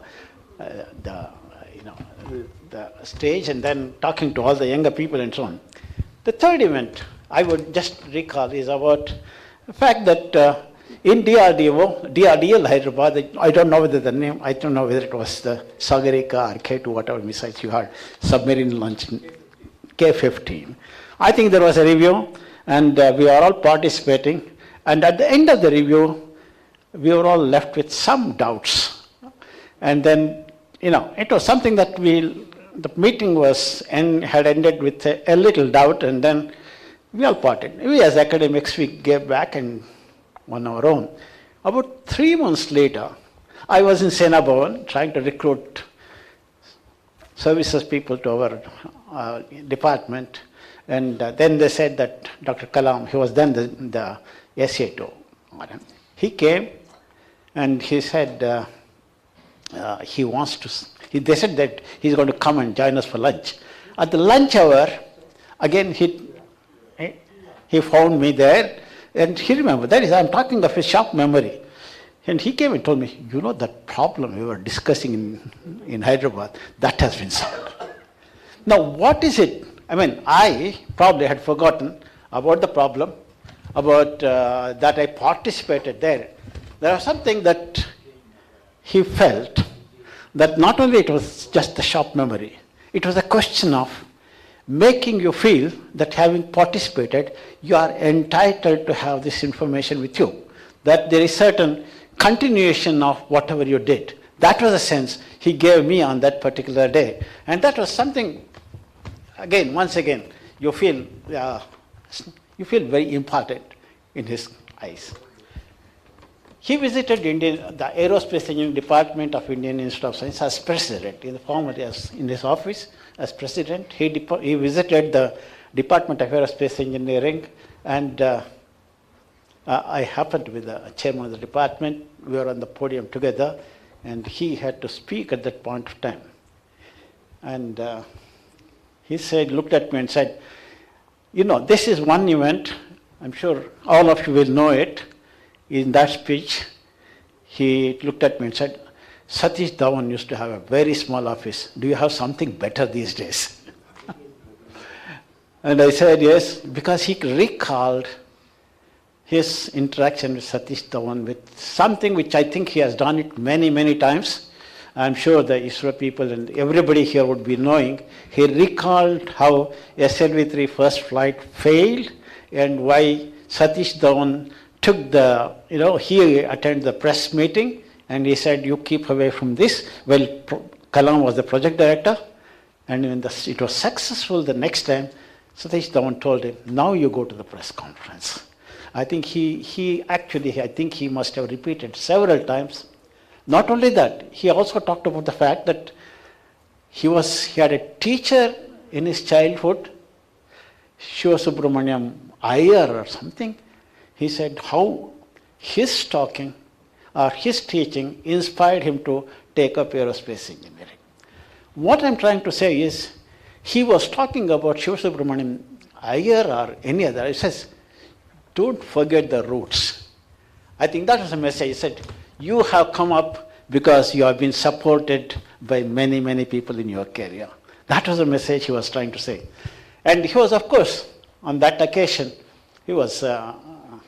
he showed his love for the younger generation. I was about to say this, if there was so much of space in front, the first thing Kalam in this position would have said, please all the young people come and sit here, why are you standing so far away? That's what he would do in most of the occasions. And that's what he did in that meeting when he came to the department. A few months later, after this meeting, when he came as president, he was still the president, he came to inaugurate another building in the Institute of Science called the Entrepreneurship Building. And Professor Mehta was the director, and he was sitting next to Professor Dr. Kalam. And then I was keeping away somewhere along with the rest of the people. And Professor Mehta knew he was also there in the earlier meeting. So Professor Mehta called me and said, you sit here and talk to him. So I was sitting next to Kalam, and then he took me and said, how is the aerospace department? How is aeronautics? How are you doing? So again, there's a memory.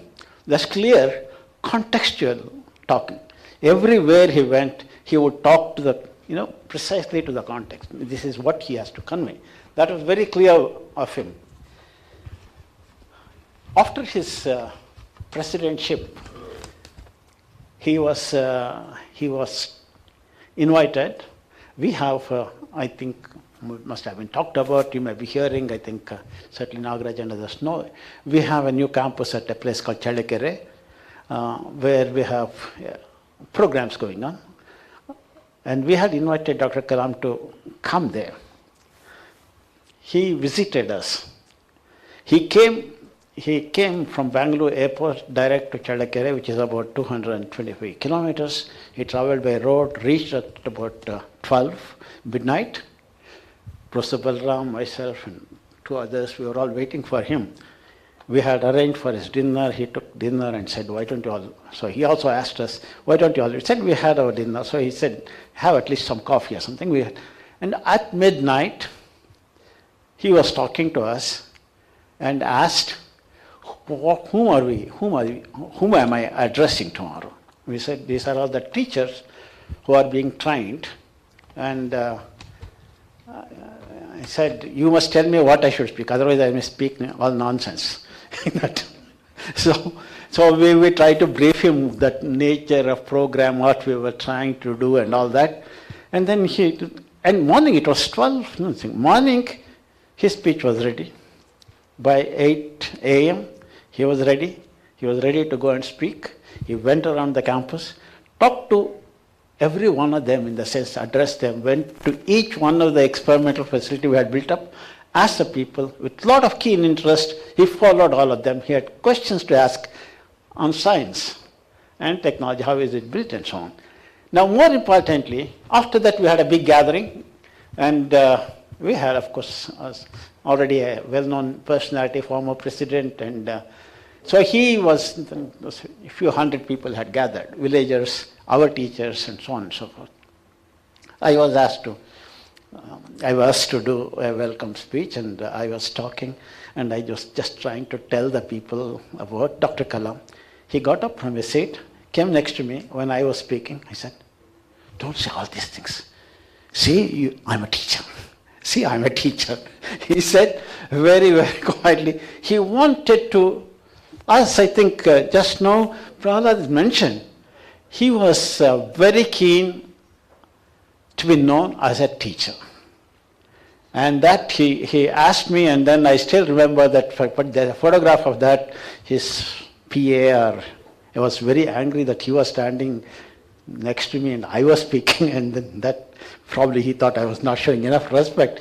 But he was just trying to tell me that he wanted to be addressed as a president, as a teacher, not as a former president or as, not formerly as somebody who worked on missiles and so on. A little later, and I was in Institute of Science, and I was to go with him inside the campus in the vehicle, and I just asked him, how did you really find time for all that you did when you were president? He looked at me and said, "If you want to do something good, you will always find time." He says, there is nothing like not finding time for a good cause. You will always find time. That was Kalam. I would say that in 2007, we were all there was an Indian Institute of Science Alumni Association meeting at Santa Clara in California, US. And he was to address, that was going back in time, he was still the president. He was to address on the internet, at the gathering. There were about 15, 20 well-known scientists from US also sitting along with us. We were about 7, 8 of us had gone from India, from Institute of Science. Professor Subramanyam was leading the team. And we were sitting in the front. And at the end of the whole, after Kalam's talk, those people said, how we wish we had a president like this in our country. We have never had, nor has any other country. And that was the view of the people of the president. I will end my talk by saying that Dr. Kalam's, he did talk about very passionately about the Pura concept, providing urban utilities, urban utilities in the rural areas, Pura program. We was talking, I happened to be there as Institute of Science as the chairman of Astra, which was also meant for rural areas. And then he was very, very passionate about it. I don't want to go into the details about what the Pura program is, but he knew this nation must grow inclusively. You can't leave out a large percentage of people without facilities. So if you look at Kalam and his idea of nation building, he was looking for something like a self-reliance, strength, as he said, where you say others will respect you, include everybody, and he himself very clearly steered away from politics and political groups and so on. Even as president, I think that was something.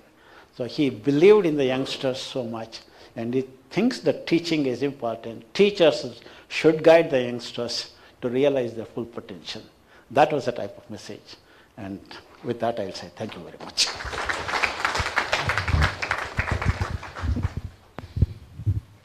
Thank you, sir, for those encouraging words about Dr. Kalam, especially by sticking to our roots. Thank you.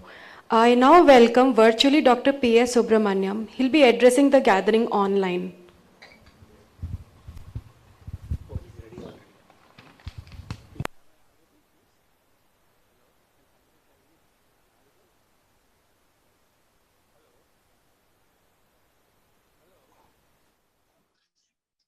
Hello. Can somebody respond whether I am audible, please? Please, somebody tell me that. Okay, I got some response from Praveen Subramanyam that I'm audible. Yes, I'll sir, start saying that, okay. I'm very happy to have this opportunity to speak on this occasion Sir, please hold on a second, sir.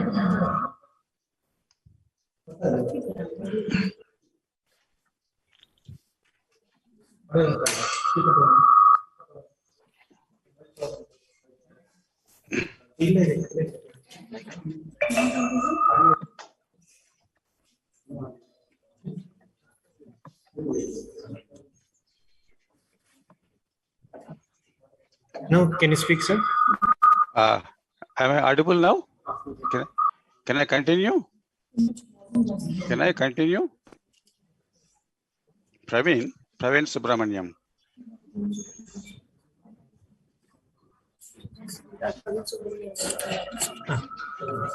Sir, there seems to be a small issue. We are fixing it. Please give us a minute, sir. Okay.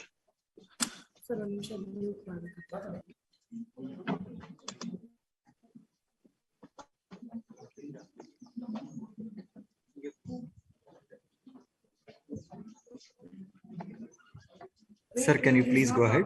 I'm sorry for this. Can I continue now, Praveen? Yes, please. Yes, sir. Okay. Good morning, distinguished speakers and the participants of this event. First of all, I would like to thank the organizers, the NDRF and the Prayoga Institute of Education and Research for giving me this opportunity. My appreciation of Dr. Kalam is on twofold. First, I was working at DRDO when he was the director.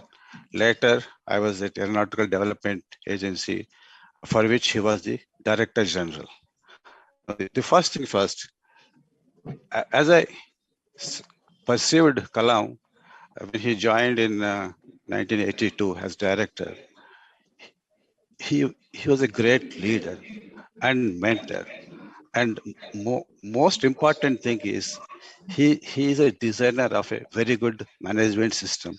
This is what once he was telling. Designing a complex technology system is one aspect, but designing a system to manage such complex programs is much more challenging, because you have to bring people together, activities together, and you still have to do it in time, cost, and performance. This is what he used to tell. This is very important in addition to the design of the technical systems that we do. This is very important message I learned from him in management, which I would bring out when I come to the later part of my talk related to the LCA program. It was something in mid-1982, Kalam joined DRDO, and at that time, he was progressing along with us. An important project, many people do not know about this. It was a conversion of a surface-to-air missile for a surface-to-surface role. The objective is to first time try the indigenous onboard computer system, the navigation, guidance and control, and the telemetry on that particular missile.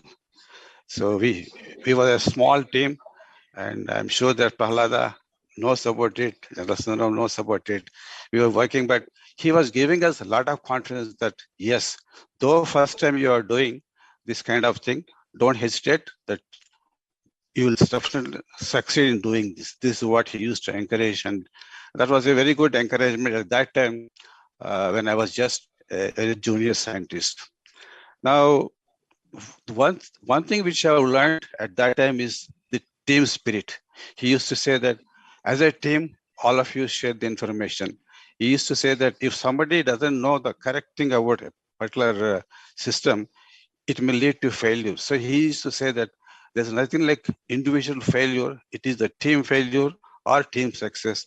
So he used to make sure that all of us share the information and knowledge that is required across the team.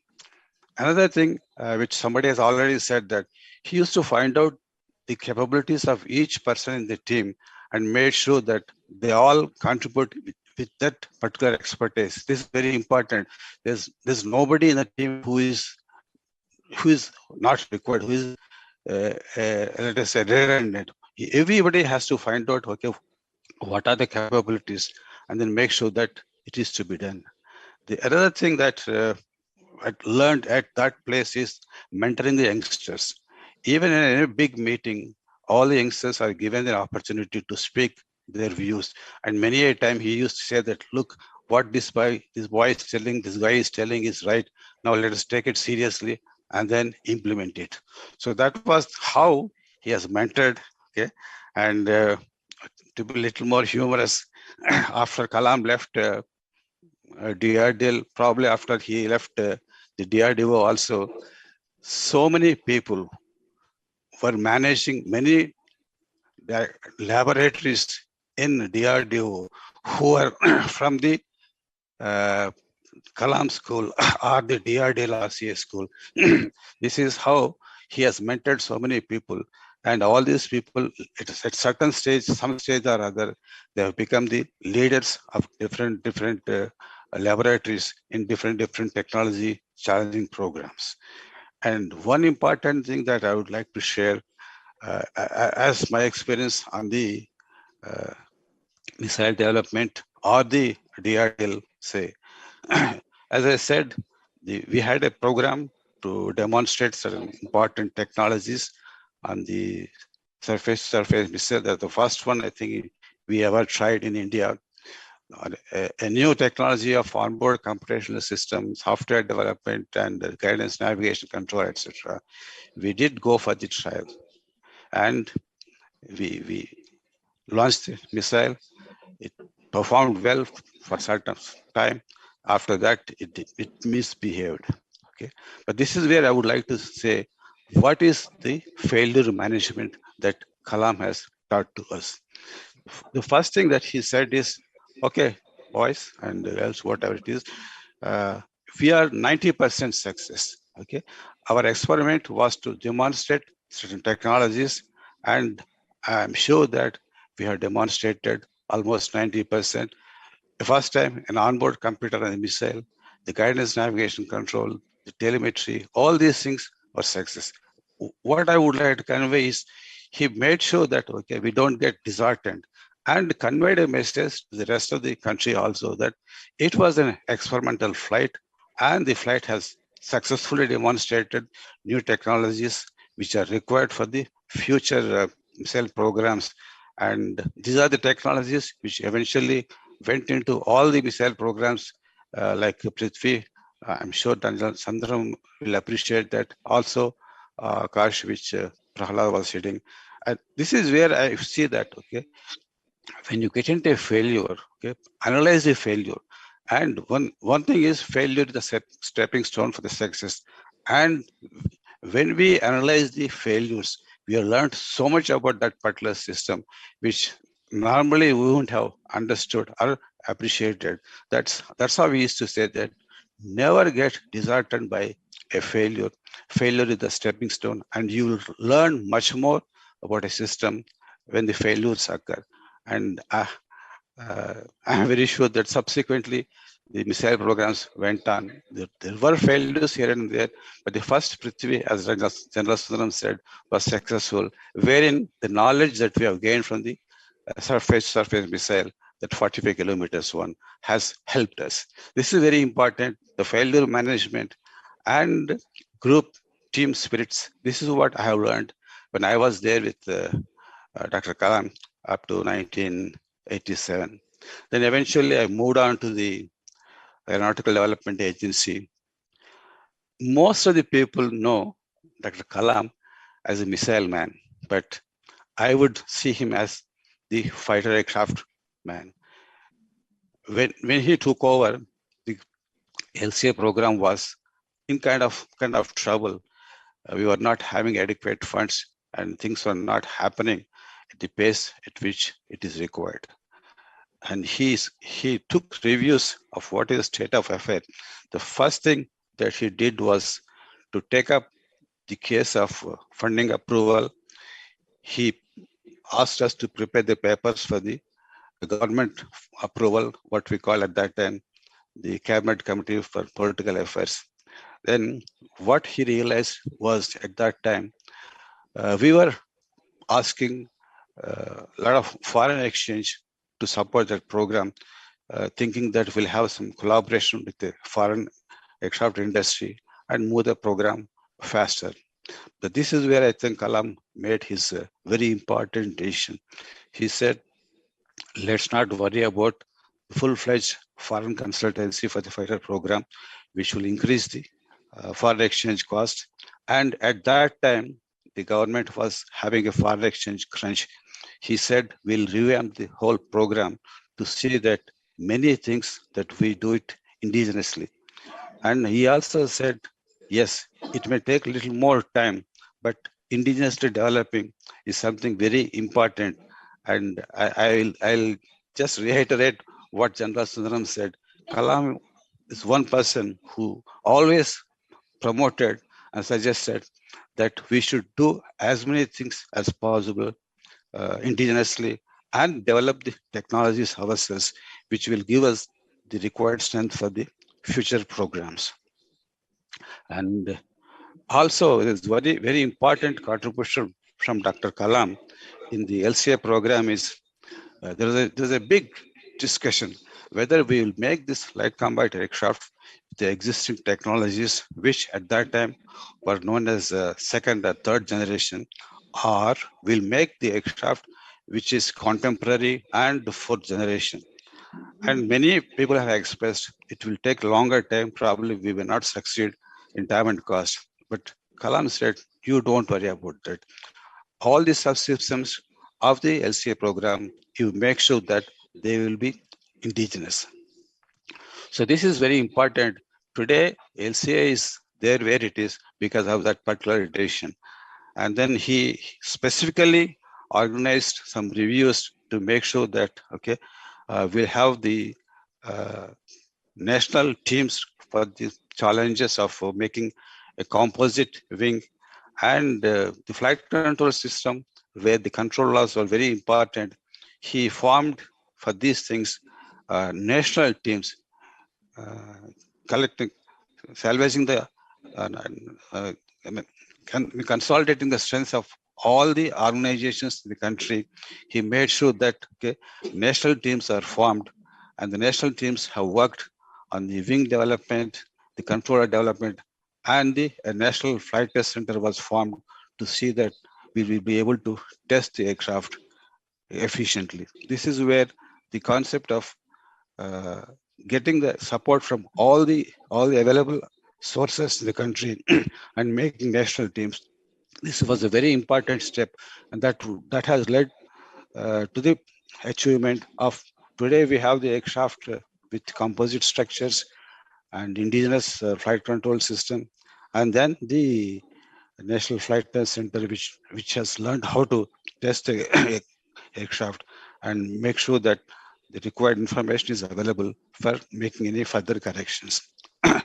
And another thing that I would like to say in this particular thing is every program will have its own management system. This program was much different from the regular missile programs or the space programs because of involvement of several foreigners as well as the public sector undertakings and the government institutions. He evolved certain new mechanisms of reviewing the program, and he personally used to participate in the reviews at monthly level and make sure that the weekly level reviews are properly done. And this has really helped us. Some of the review mechanisms which he has introduced at that time are still followed, and it's yielding very good results. And finally, today, I would say that, okay, LCA is there and the induction has been done. It is a fourth generation computer. And what normally the pilots say is, in a air-to-air combat, okay, there are only winners, there are no runners, there are only losers. So it means you'll either win or perish. That's why they used to say that unless you have this aircraft which is contemporary in all the technologies and competitive with the with whatever adversities that we have, okay, otherwise it's useless. Don't make something which is substandard and saying that we have made the aircraft.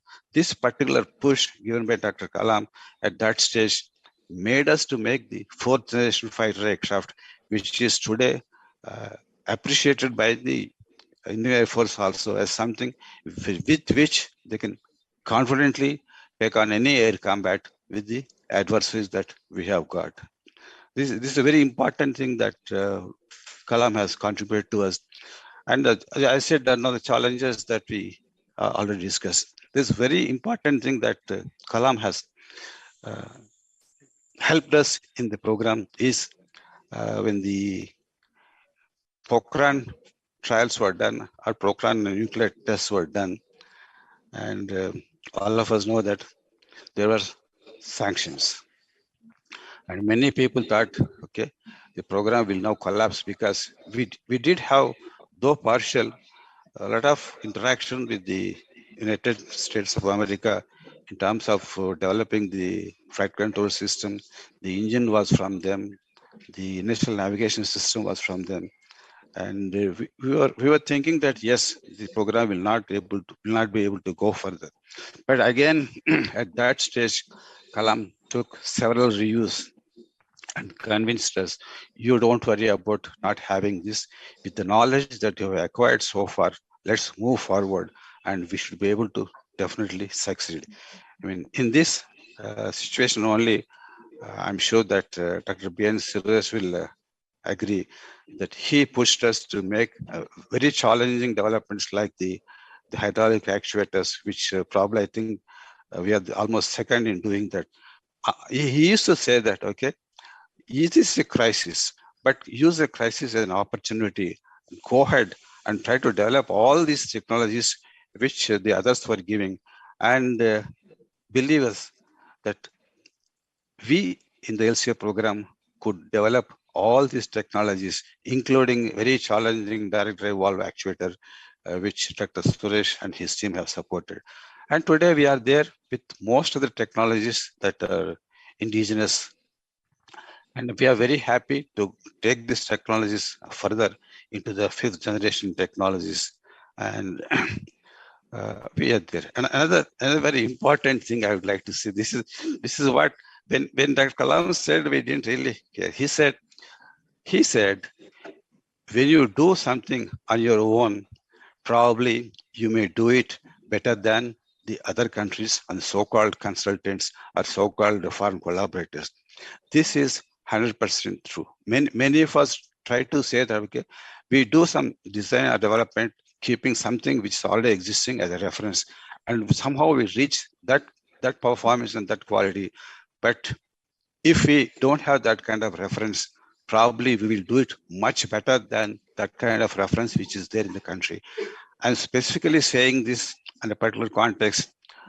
Very important facility that was built in the LCA program was the Iron Bird facility, which is in HL. Okay, so initially when we had the support from the foreigners, we were going by a reference that what they have had with them, and we are keeping our reference as that. We are trying to do something which will be almost as good as that. But when the sanctions came, the Kalam said, now you don't worry about what is that reference. All of you sit together, think and think and think, and then evolve something that the best that you could do. And the teams from ADE, HL, ADA, and some other places, okay, we all discussed and then arrived at the specification for a facility what today is known as Iron Bird. And we have built that facility. And believe us that when the sanctions are lifted and the people have come back, the technology people from those organizations, they were taken around and we showed them the Iron Bird. Then they said, that is something that we could never imagine. This is absolutely beyond our comprehension. What I am trying to convey here is very important thing that Kalam has conveyed to us. Don't always think that something which you see as a reference is the ultimate. You keep working on something you can visualize better than that. You'll be able to do that, and you will be able to jump the bar much higher than the reference bar. This is what I would like to say, that okay, he always used to say, do things indigenously and make sure that okay, you don't have a reference which already is there. You try to work something better and be innovative. Don't worry about the challenges, like what I said, the fourth generation technologies were a challenge, and many of the people were thinking that, okay, if we go through this route, it may take more time. But probably I think it would have definitely taken more time. And today we are there with a LCA, which is the fourth generation fighter aircraft, and many other countries are also aspiring to buy this system. Okay, so there's so much of contribution from the Kalam, though many people do not know that, right from getting the fund approval. And another very important thing is structuring the design review mechanisms with so many people and forming teams with so many people participating in the program, and making really harnessing all the capabilities that are there in the country. He made sure that these national teams have performed well. And even today, some of the national teams are still working like the national control team. And coming to the specific point of the national control team again, these controllers were test flown by simulating them in the F-16 aircraft. One of our air marshal was there. And the aircraft flew, that F-16 flew with our flight control laws, okay, with some modulation. The pilots, they said, these controllers are much better than what we have on the F-16. This is quoted in some books also. I'm not just saying that, heck of it. This is what, again, I mean. If you keep something as a reference which you have visible, you would only achieve that much. If you don't have anything like that, you achieve much more.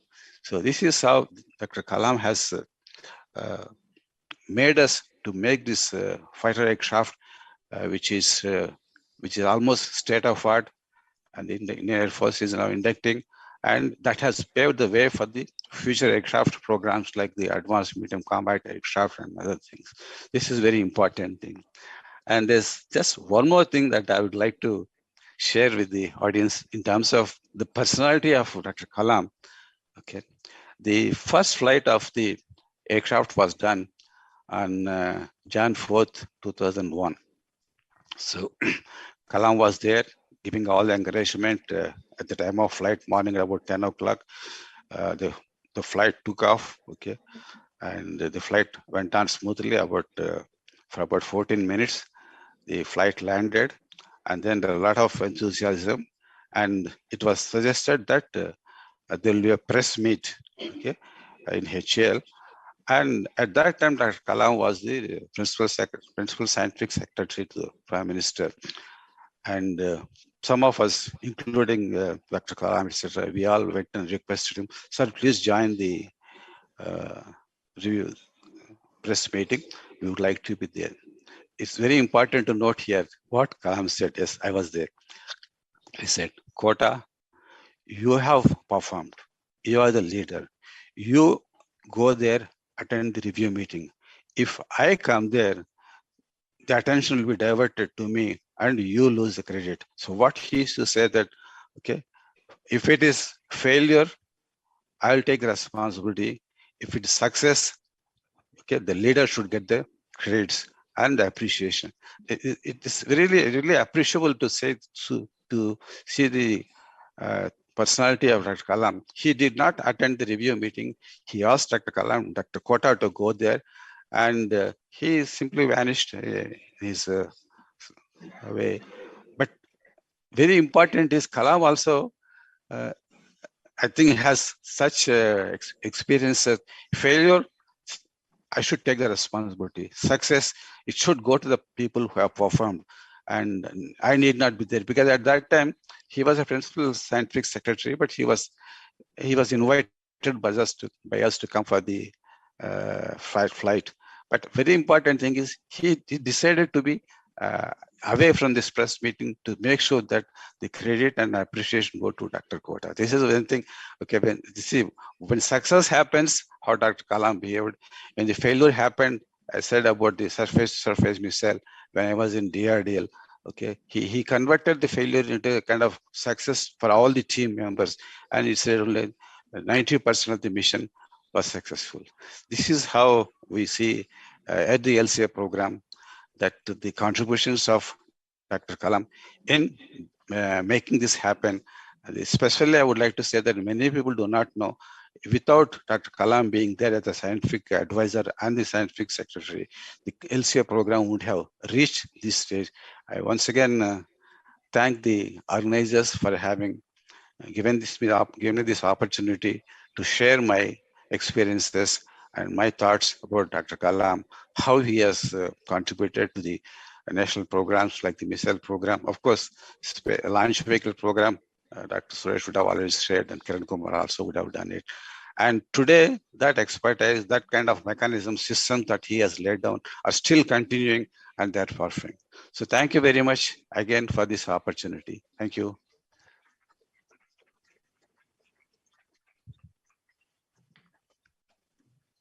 Thank you, sir, for those motivating words about the missile man.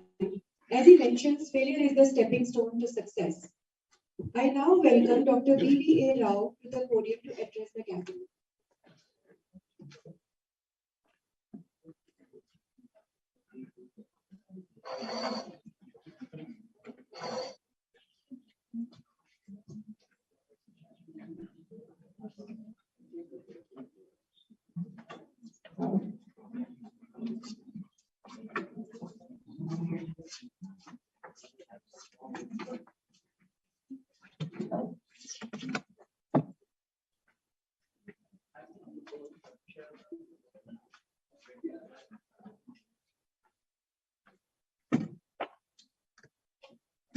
Hello. Thank you to both chairman of NDRF, also chairman, president of Prayoga, for giving me this opportunity to speak. I mean, we have heard all the distinguished speakers who work closely with Kalam and partly with Institute of Science. I was also in the Aero in the beginning for about 2 weeks. And I was in the first batch of KB. I've served both the IIT Bombay, right? First batch is 58 to 63, and Madras IIT for 30 years, 63 to 90. All my associations are perhaps much earlier to many of the speakers who spoke in its initial stages of ISRO. And used to come to IIT Madras to talk and other things to see how the labs are equipped with particularly German equipment, and also in IIT Bombay with the Russian equipment. You had a very interest in all that. Then he found out that I was also a PhD for Germany and the German equipment. Hello? Hello? Yeah. So I said, the contacts came. And I would understand many of the things, but he would explain, just text to try to explain so many of those things. My brief presentation, but bear with me. You see what he has been able to get even from, they're all from outside people also. But many of the people from IITs and others use them also to see that how they changed their this one, etc., research areas, etc., to help ISRO in its opportunities. So I wish to see that. I wish to represent some of the opportunities I got from ISRO, especially VSSC, in its formative stages, at the behest of some of the scientists like Dr. Kalam, Dr. Buddhuraya, Dr. Gupta, and Dr. Acharya, and many others of those days, working essentially towards indigenization. Nehru used to follow a policy of indigenization those days before this globalization came up. But unfortunately, even after 50, 60 years, we were not able to manage the globalization came. Situations are different, we are all aware. Even if we ask for an equipment from abroad, the ministry used to write, so please check up whether there is a developed. So he is a man who believed essentially in individuation, which has been stressed by the earlier speakers also. My contact with Dr. Kalam was considerable. He used to visit us at IIT Madras in those days, seeking suitable persons who could understand his requirements and wish to associate with such challenging projects.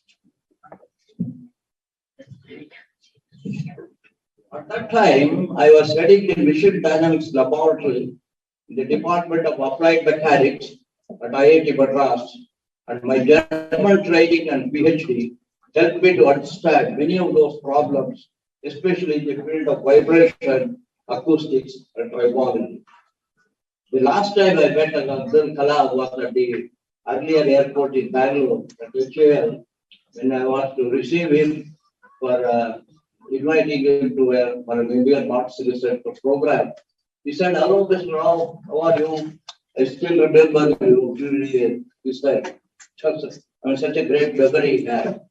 In the field of vibration acoustics, the 3 postgraduate programs I was studying in those areas planned by me for industrial use further helped with these projects. We undertook for VSSC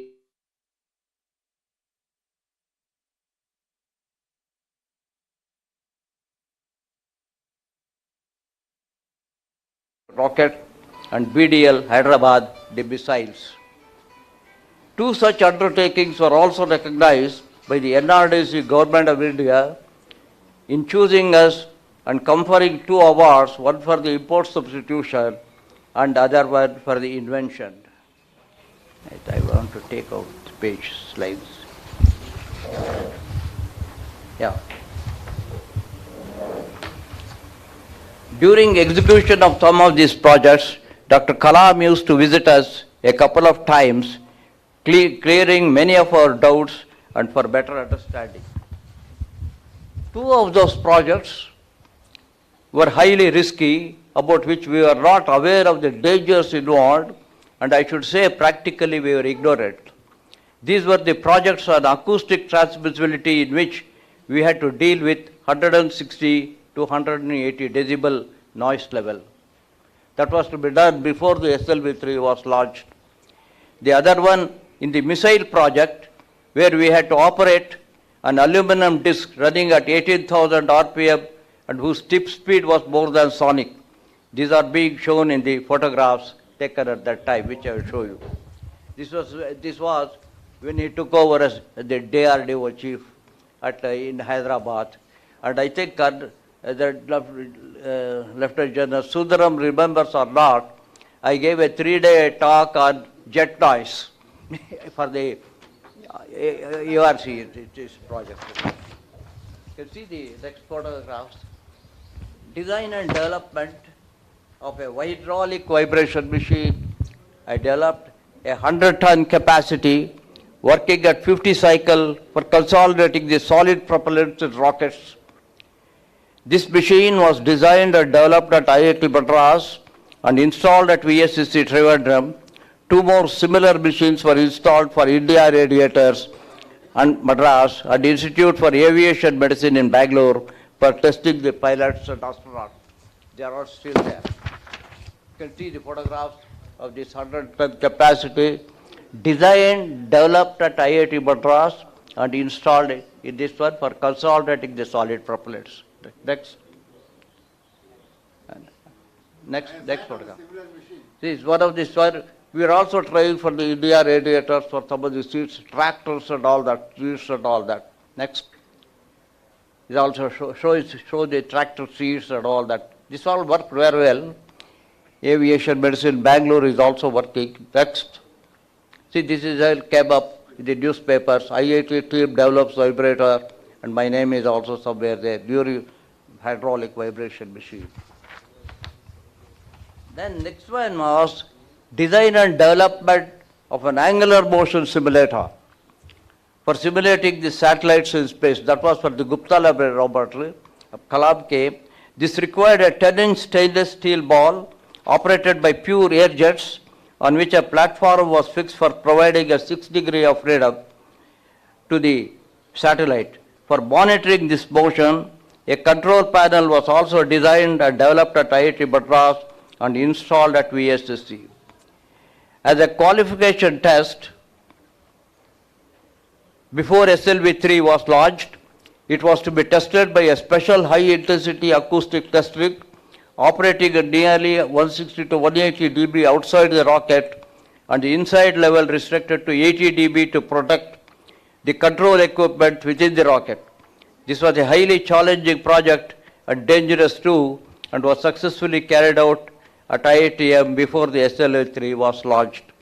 I think some of you perhaps also should say that may be aware of all these things. These minor successes in this field prompted me to guide and develop a triaxial accelerometer. While I was working, after my retirement, I worked at VIT University.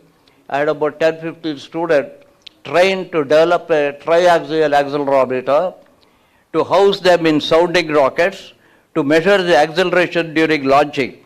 And personally, I also visited along with the students to see the sounding rockets were launched.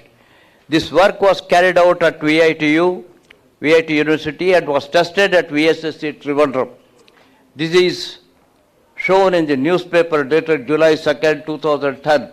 I went there with a batch of 10 students who worked on this. Now you can see some of the photographs.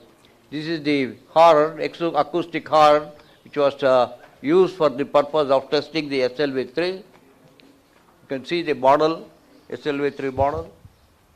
And then this is the sounding rocket developed. You can see that it's also here mentioned, this page, where it was guided by me, and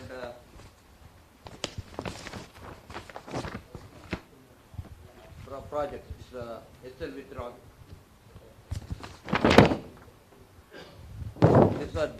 A team fabricated the payload and other components of the sounding rocket, which was guided by BBRO, advisor, university, etc.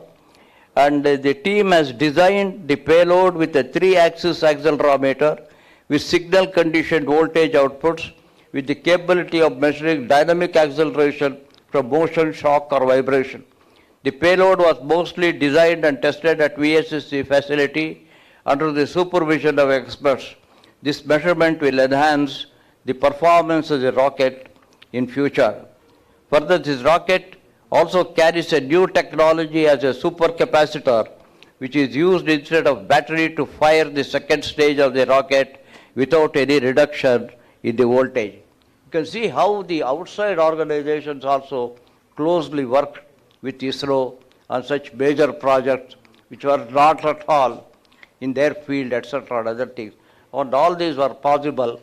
And Kalam used to sit next to me, very good, he was so close to this one, try to explain every bit, because many of the things we are not even aware of, how these things would work.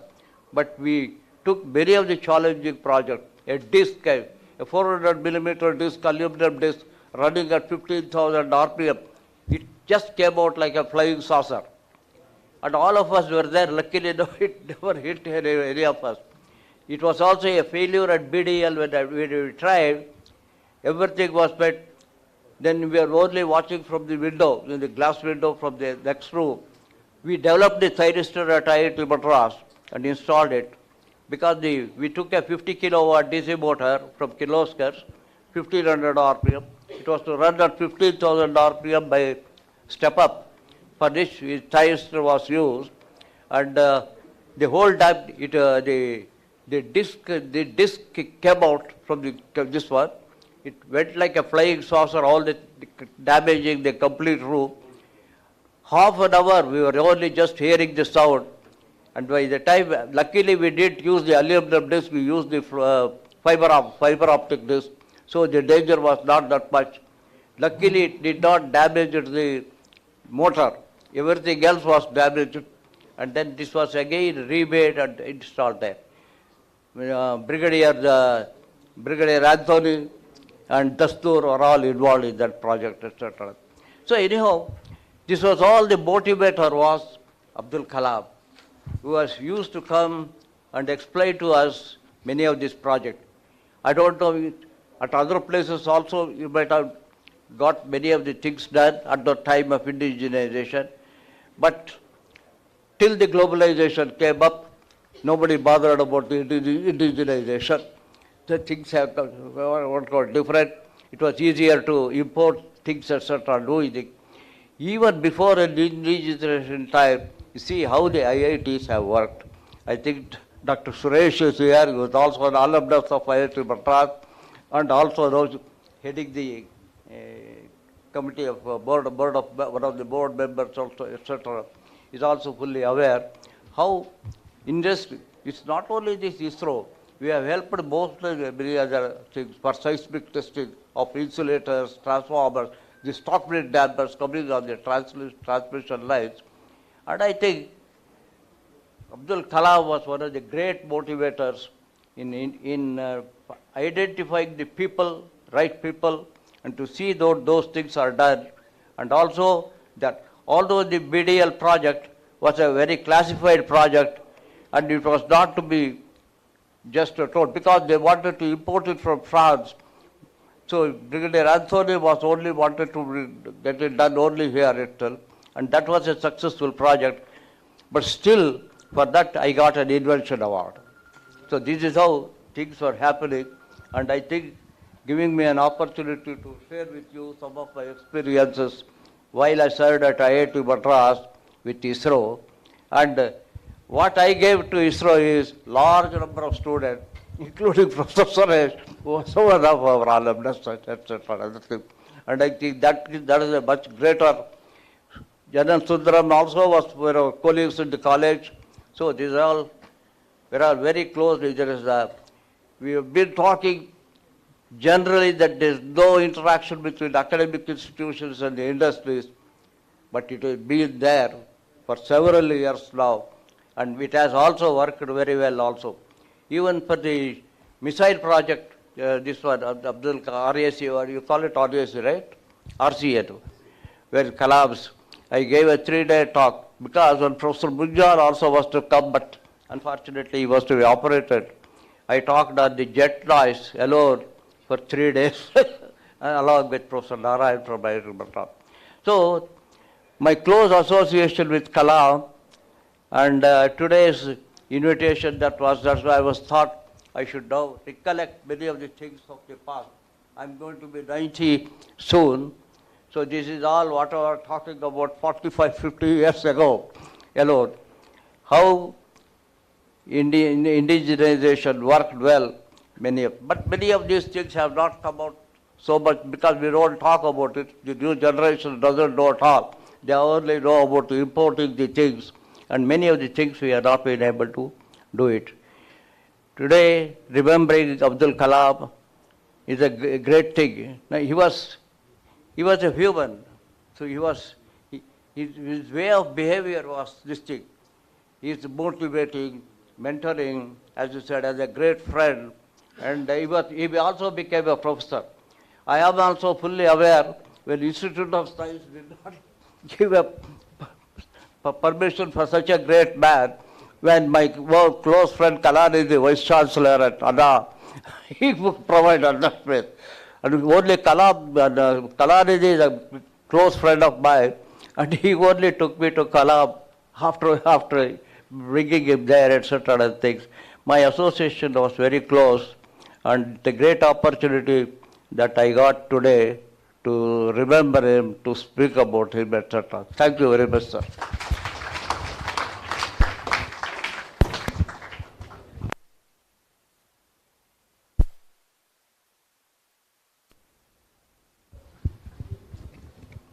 Thank you, sir, for your encouraging words.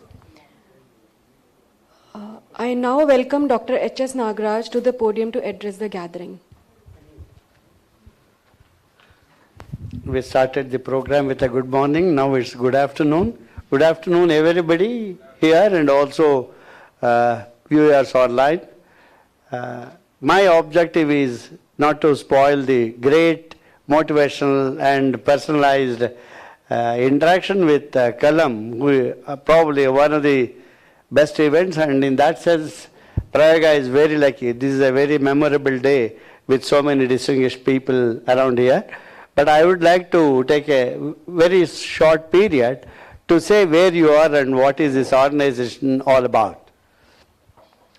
Prayoga Institute of Education Research is a not-for-profit organization established in 2015.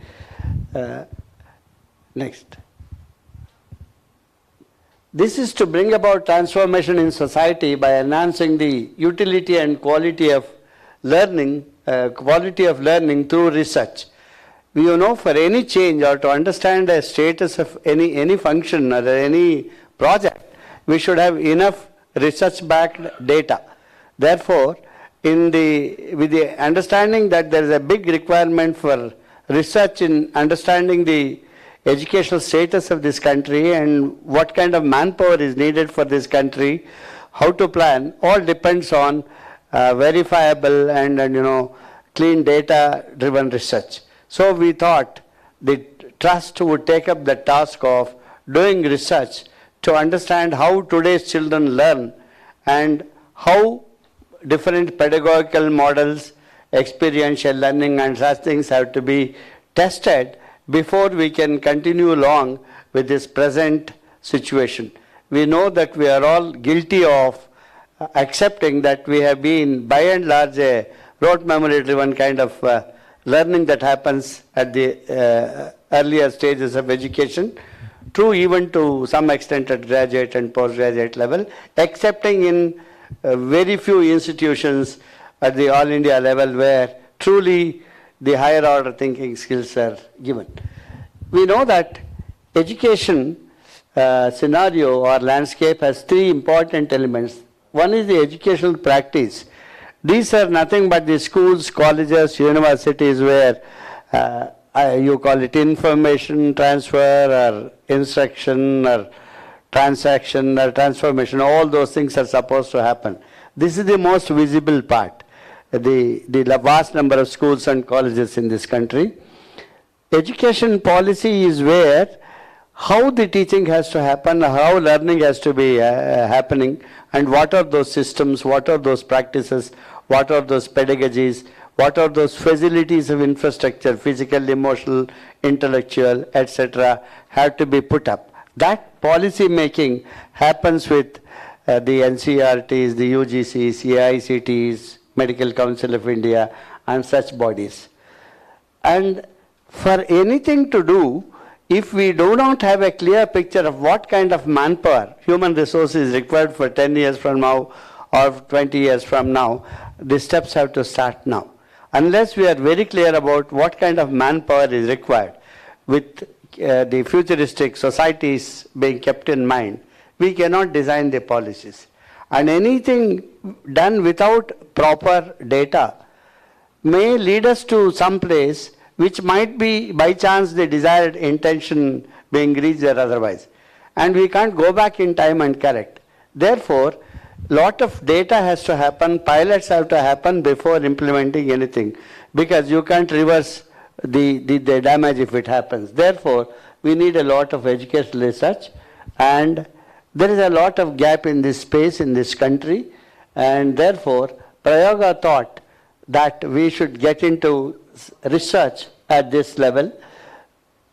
One is predictability, and also social and cultural context have to be understood before we can implement. And India has a very diverse population, very diverse socio-economic conditions, from tribal to the high-end schools, the rural, the urban, the government and the semi-government, all kinds of institutions, and the language diversity, the environmental diversity, teaching probably drought in Western Ghats may not be the right thing. Teaching flooding in Rajasthan may not be the right thing. So for every one of these things, apart from making pedagogical studies and evolving models, we should also contextualize the whole thing, like what place requires what kind of education and so on. From that sense, Prayoga thought that it will start an exercise. For a country of this size, one Prayoga will not make any difference. But somewhere the experiment has to start, and in that sense Prayoga is trying to reduce this gap with a small contribution. Yes. How Prayoga has been trying to carry out this job is to identify pedagogical problems. We have been initially focusing at the school level, because school level is where most of the ideas are formed, most formative stage where these practices, the learning pedagogies, the concrete experiences to abstract reasoning, all those things start at the early age. And therefore, we thought we'll choose the school level to start with, and we identify pedagogical problems, then try to find solutions to the content, the pedagogy, and also evaluation. In most of our exams, we have a question paper, some 6 questions, 8 questions, whatever it is. If somebody answers 4, we know that he does not know the other 4. But what more he knows, we have no way of evaluating at all. So evaluation is something which is not truly meeting the requirements of developing the right manpower. So particularly the last one is extremely critical. Of course, equally important are the others. But we then take these solutions to the schools, empower teachers, transform learning content, and also enhance learning resources. Because very few schools have actually the right kind of resources in terms of laboratories and the manpower. This country with this large population, roughly 1/3 of the population or 1/4 of the population is below the age of 18 in this country. And this big resource needs to be guided with proper research. Once we work with these schools, we collect a lot of data to understand how children think, learn, and put those systems evolving out of the research data into schools by publishing results to start with, because what experiments have been done, what data has been collected has to get that authenticity. So using the right kind of analytics and decisions, we will be able to publish research papers, and ultimately the samples are collected in such a way that meets the distribution of socio-economic and the other infrastructure in this country. 80% of the children still learn in schools without proper facilities. So our sample size contains a lot of rural data, tribal data, urban data, and not all the fabric in a proportionate way. And then probably this can be extrapolated to making policies for bigger population. We would like to cover about 30,000-35,000 student data in the next 3 to 4 years. Yes? We are guided by an eminent team of advisors. Everybody knows we are headed by MNV, former Chief Justice of the Supreme Court of India, Professor Balram Krishnaswamy. All these are people who have contributed vastly to the country's scientific research. And the team, our research team has about totally 23 researchers with a manpower of 43. We have about 13 PhD holders. And apart from our own researchers, we have a group of mentors from across different research organizations. We are basically working in 3 areas: science education, research, because that's where we thought we could start with, and we know that it also has to extend to humanities, languages, for a wholesome approach to the human capital building. And then we also want to relook at mathematics education through research, because mathematics has been one of the very scary things, and people with 100% score in mathematics may not be able to write a mathematical expression for a process description or whatever it is. So mathematics as a tool, and a tool for thinking, and also as something very important in driving quantitative aspects of any physical measurements is very critical. So we are looking at it. We are also looking at the teacher education requirement, because the teachers of today are very different from the teachers that existed 50 years back. When a time, where information itself was scarce, information transfer and a little motivation was all that could be possible. Today, with technology being available and better tools to learn the process of science, with the same experiments that were probably done in the past are all possible. Therefore, the teachers have to be completely different from the teachers we had. Teacher has to help students to convert information to knowledge, knowledge to applications, application to extending it to new situations, innovation, and creating new bodies of knowledge. So teacher education has to be understood, then simply give them a course, a content course for 3 days, 2 days, or even occasional training will not help. Probably a fairly prolonged period of training to prepare teachers is necessary, right?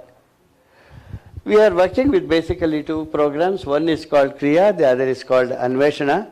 Kriya is a program where students are enabled to learn science completely through an experience. As Einstein put it, anything other than experience is no knowledge. It is just information. So children have to uncover the laws or explore and find out the laws of nature with the experience of the past. In that sense, they observe, they hypothesize, then they do experiments, verify what they thought as a hypothesis was right or wrong, improve the experiments, and finally arrive at the same laws or say concepts that have been discovered in the past.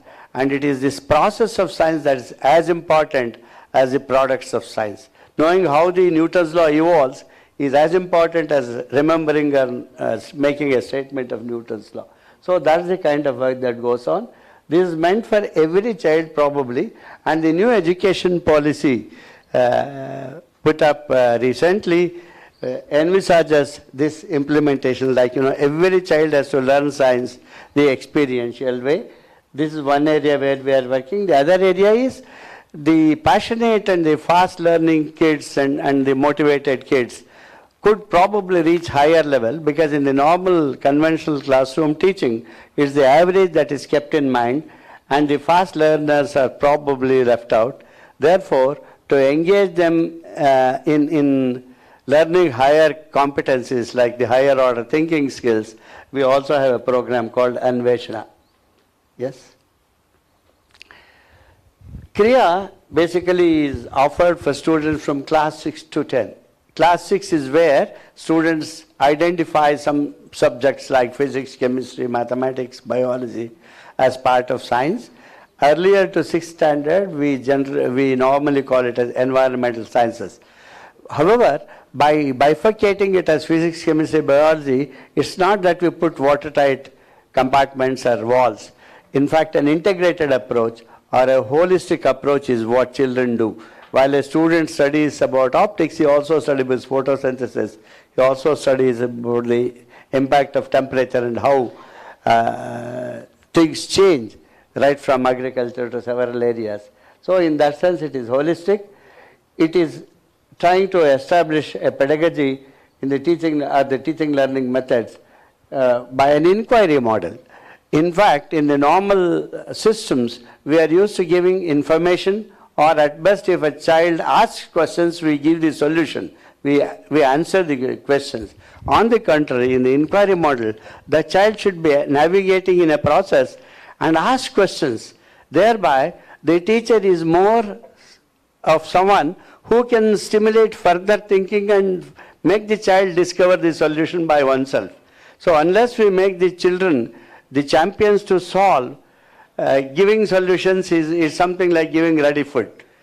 Children should be taught to fish than give fish to eat. So that is what we are trying to do in this model, and these are in the testing phase. We have already done some qualitative data collection, and we are trying to implement it in a number of schools. Yes?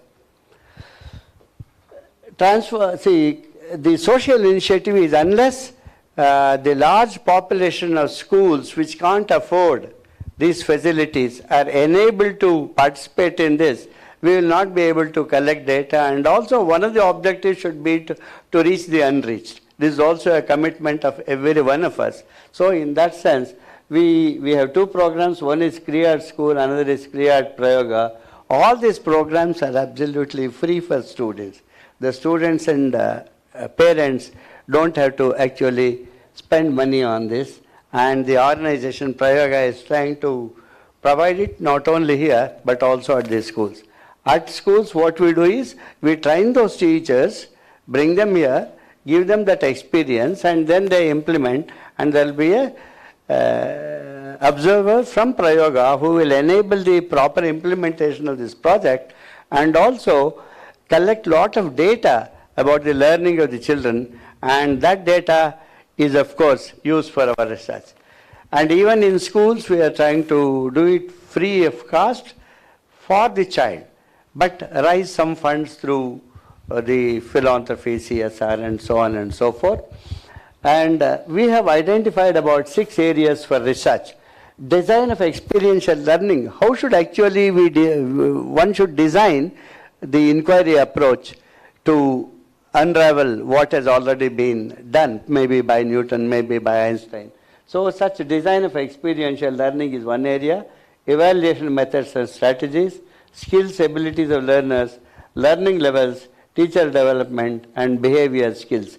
In these areas, we have been working for the last 7 years in some ways, and for the last 2 years with hands-on experience with our researchers here, and we have approximately identified about 60 research problems to be taken up, and some of them are running and some are likely to start. Longitudinal study. See, whenever we want to bring this intervention with this new model, it's not a short-term program because you can't bring transformation in a very short period. So we start with class 6, go up to class 10 at least, and in the days to come with the new education policy, it may extend up to class 12. And it's a longitudinal study. We try to understand the children's behavior. When I say behavior, the behavior as defined in education. So from class 6 and at least 5 years, we will be able to see how the behavior keeps changing. Maybe their concept understanding, maybe their problem solving ability, maybe their analytical abilities. So instead of marks, we should look at actually what competencies are required for their future, say, career and so on, and see whether those competencies are gradually getting improved. So this kind of studies happens, and we are likely to reach about 200 schools and about 30,000 students in the next 5 years. And Anveshna is another project which is meant for the fast learners. Previous slide, please. Anveshna is a project for the fast learners. Even the new education policy says that while everything is designed at some level, at the average level or whatever it is, it should be the child-centric kind of learning that should happen instead of the teacher-centric approach, where the teacher decides the level at which teaching and learning has to happen. Every child should have opportunity to learn at one's own pace, and also slightly different models may help. One may be an auditory learner, while another could be a visual learner and so on, meeting all those requirements. And that will extend to about 35,000 students. But in every class, there are a few students who can learn faster than others, who are more passionate, more curious. Normally they are left out, saying, you will learn it at a later stage, you will have to go to higher classes to learn all this. And to address that, we have this. See, in most of our school and college, say learning exercises, it is a well-defined syllabus. The curriculum is defined, the teacher knows what to teach, the student knows what to learn, there are no challenges and uncertainties, they have a set pattern of examination. Probably the teacher and student together game the system, and we have the first class, distinction and so on and so forth. But has it really resulted in the bright reaching their best? We do not know at this point of time. Therefore, this Anveshna program aims at picking those children and then trying to provide us an entirely different environment. See, while the regular programs are course-driven and without too much of uncertainties and ambiguities or, let's say, challenges, research requires a lot of preparedness to face challenges. At the beginning, when you look at a situation, you may have a problem to solve. But recognizing a problem itself is the first difficulty. Once you recognize that there's a problem, how to define it uniquely, how to understand it is the next thing.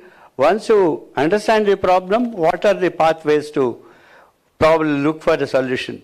And are you sure you are going to be at place X or place Y, which you define? Very often we may land up somewhere else with a much bigger impact. So research is all about a lot of challenges being faced and addressed. That, if it can come to children at a very early age, normally we get into research at the age of 23, 24 after a post-graduation. If children in the high school, 9th, 10th grade is what we have started trying out, those are picked and those are exposed to laboratory work, which normally a postgraduate student handles with that kind of equipment.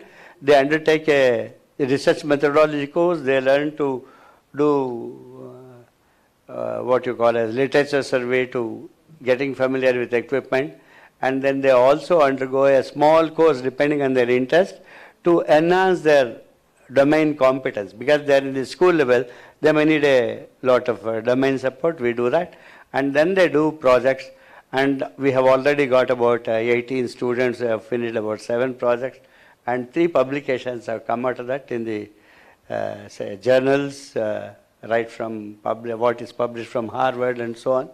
We want to work out at least 500 children in this process and see if we can evolve a framework on what kind of interventions will bring out what kind of competencies, and that's going to be there for another 5 years. And these are the 5 research areas where we are working: green chemistry and technology, ecology, environment, food and agriculture, wellness, advanced and functional materials. These are the areas where research is happening here. Our research faculty work on these areas.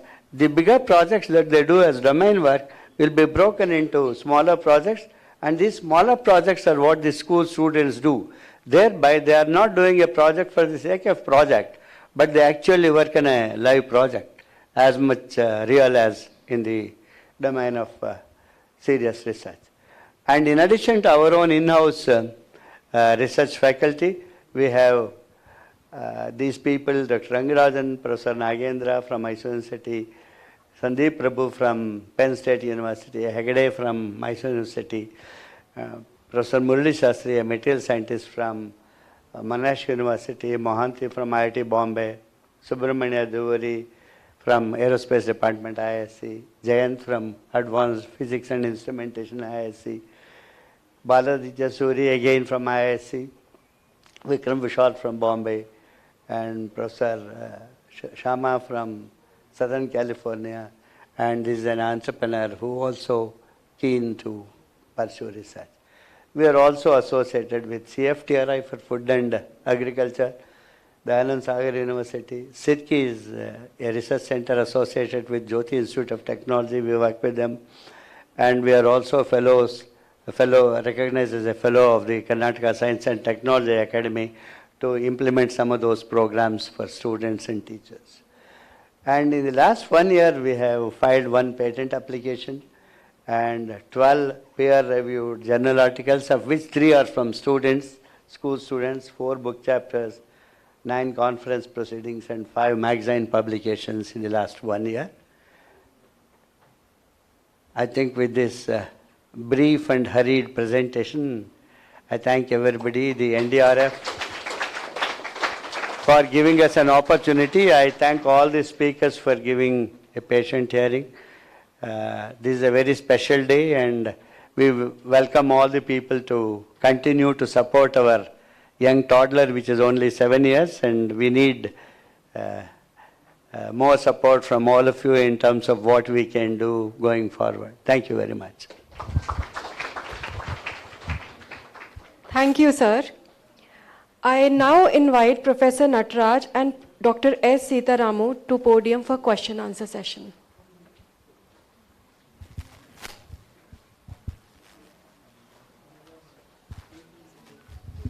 Thank you. Dr. Nataraj has not come.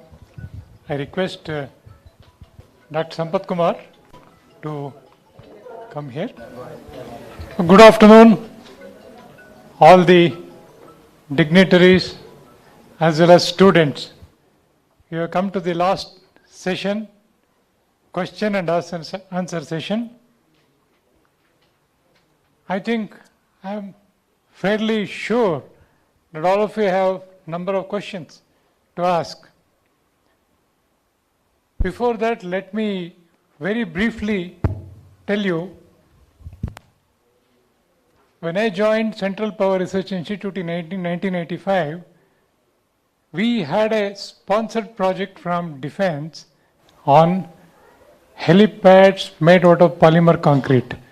We were using polymer concrete earlier, especially research work on the overhead insulators. Now it's very common now, polymer concrete insulators.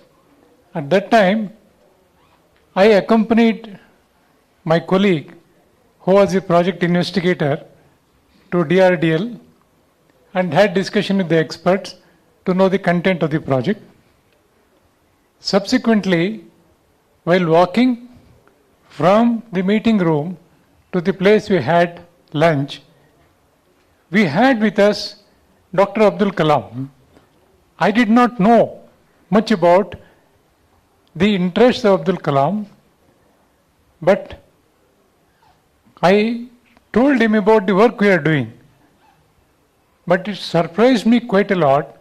In 8 minutes time we had in that walking session, he gave us so many points to be addressed.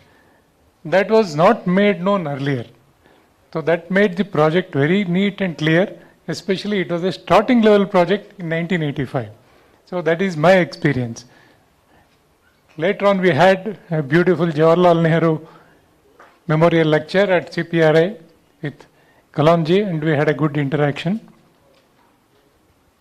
That is our experience. We always used to like him as a friend and a much eager friend with whom we would like to continue our interactions.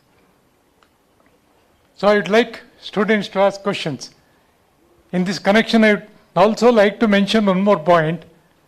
My dear friends, ಎಲ್ಲರಿಗೂ ಗೊತ್ತು ಕಡಲೆಕಾಯಿ ಪರಿಷೆ ನಡೀತಾ ಇದೆ ಈಗ. Just happening, there is a field in Pasangudi. In front of the field, our house also is situated near Karanji temple.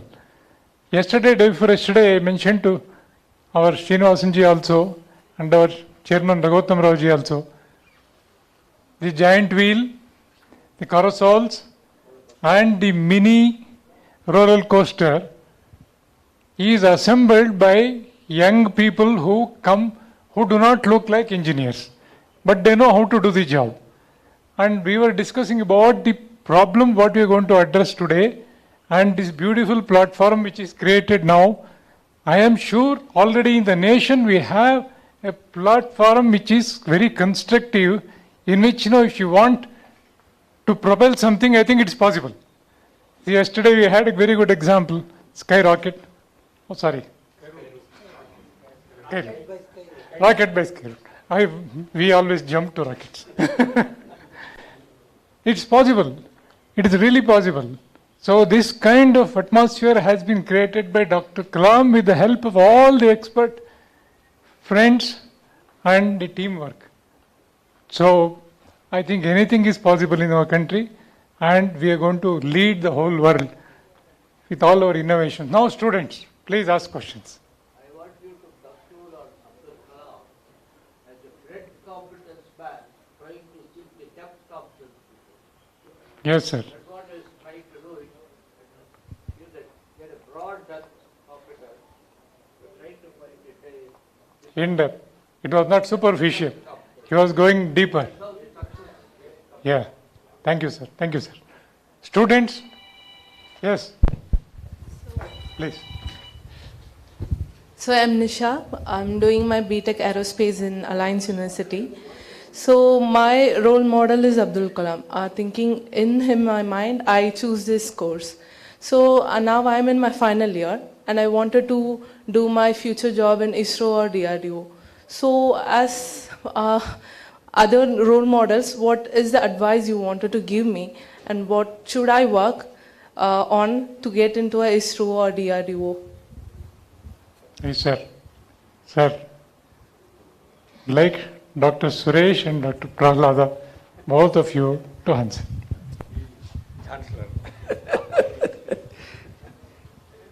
No, first of all, it's good that you are interested to join ISRO or DRDO. That itself is a very good starting sign. What is important, the getting in is a process which we can't help, because that is a process which is available for anyone else. But depending on which area you would like to work, which area you want to get yourself involved, I think you have to make up your mind. That is very important. Aerospace is a very broad canvas, but in that again, what is your special interest? So like aerodynamics, gas dynamics, that is. Okay, like I'm good that's good. So that's why once you are interested in a particular area, you have to really look at the kind of challenges, the kind of opportunities available in DRDO or ISRO, or what interests you more. And also you should know about what has happened so far, what needs to be done further. I think you have to gather these kind of informations and go towards that really. But getting in is like any other process. There is no separate process that is available. You have to compete with the rest of the people and get in. But once you get in, what you need to do, I think you should really widen your horizon and take it forward. Maybe you can also add further. No, recently there is advertisement for Scientist B entry level. Okay. Did you try to apply? No, actually after completing BTech only we are When are you eligible completing? July of next. Oh, the next batch you can apply. Yeah. You can apply next batch, but keep looking at the advertisements. Yes. Both for ISRO and DRDO. Yes. They advertise Scientist B, we call it SC. Huh? We are calling SC. SC and ISRO Scientist B. Entry level, you should apply, and then there will be maybe 2-3 stages of interview. You have to get through. Getting through is one. Then you have to passionately work, in an area. Yes, sir. I'll do it. They are all good, very nice. Thank you, Okay. sir. Srinivasan, I'm from DRDO. Yes, sir. Yeah, for you, I would like to give a small solution. Today, DRDO and ISRO has created an ecosystem, big ecosystem in the country. So many companies are working for DRDO and ISRO. Doesn't mean that you need to work inside DRDO or inside ISRO. So you can find out many companies who are doing products for product for all this DRDO and ISRO. In fact, so many companies, thousands of companies in India working for this. You can join any one of them and still contribute to ISRO and DRDO. Yes. So please consider like that. Yes. Don't think you have to be inside a small organization or something like that. Yeah. Okay, you can do still get into that kind of a mode of working for ISRO or DRDO. Yes. Through startup companies or any other company working for DRDO or ISRO. Yes. Yeah. Thank you, sir. Thank you so much. Thank you so much, sir. Nice. Yeah, this is Vivekananda. My gurus are sitting here. Yesterday I met for his class at IIST Trivandrum. So many people were waiting in the queue. Other subject guys also were waiting, and then of course he went and then gave the lecture. Is a different. So that is what I was told. IIST Thiruvananthapuram yesterday. Again he is here today, and likewise he travels a lot, and then I could know. Within 8 hours, I could get enormous knowledge what I can get in one semester. Anyways, I am here to address whatever. Sorry.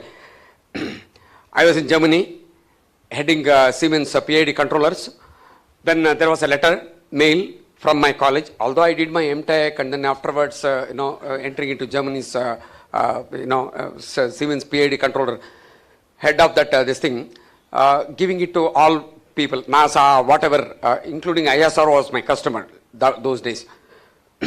I got a mail from MD and chairman stating that you are returning to India. What, suspended? I thought. Then I called. Then he said, no, your tickets will be ready, you have to fly back. Then I went, I took all my things and then came back, approached my college, RV college. I did my engineering at RV college, 82 to 86 batch, instrumentation. I met the principal, Holla. He said, there is a letter from HAL. You both have to go. Both means my friend, project mate, Satisha, who is the son-in-law of our Gnanapita Prashasti, our Gnanapita Prashasti, Kannada Gnanapita Prashasti, our Aliya, Satisha, non-classmate. So we went, NAL we were called, from there we were taken to CABS, Center for Airborne Systems, pilot modules. Tyagaraja took us, and then we went inside, and we were asked to wait outside the this thing office. We were waiting, and after some time we were taken inside. After 5 minutes, a man was sitting. Baitale madhya. Gottilla namge avagin kaladalli namge ಏನು ಗೊತ್ತು. Sir, introduce yourself. ಆಯ್ತು introduction. Then he came. This is the project you are going to do. We were having fear. ನಾನು Siemens ಅಲ್ಲಿ ಇದ್ದೀನಿ. ಇವನು ಒಂದು ಕಡೆ ಒಳ್ಳೆ ಜಾಬ್ ಅಲ್ಲಿ ಇದ್ದಾನೆ. ಇವರು ಕರೆದು ಇದು ಏನಪ್ಪ ಇದು ಅಂತ. This is the thing ಅಂತ. Pokhran. You are involving in Pokhran. This is what is the project. 11 minutes is the timeline. You have to do, because those days Pascal we were doing the software. Now I am telling from the point of project work is what I am trying to, because if you do the best of the best projects, they are immediately taking you inside.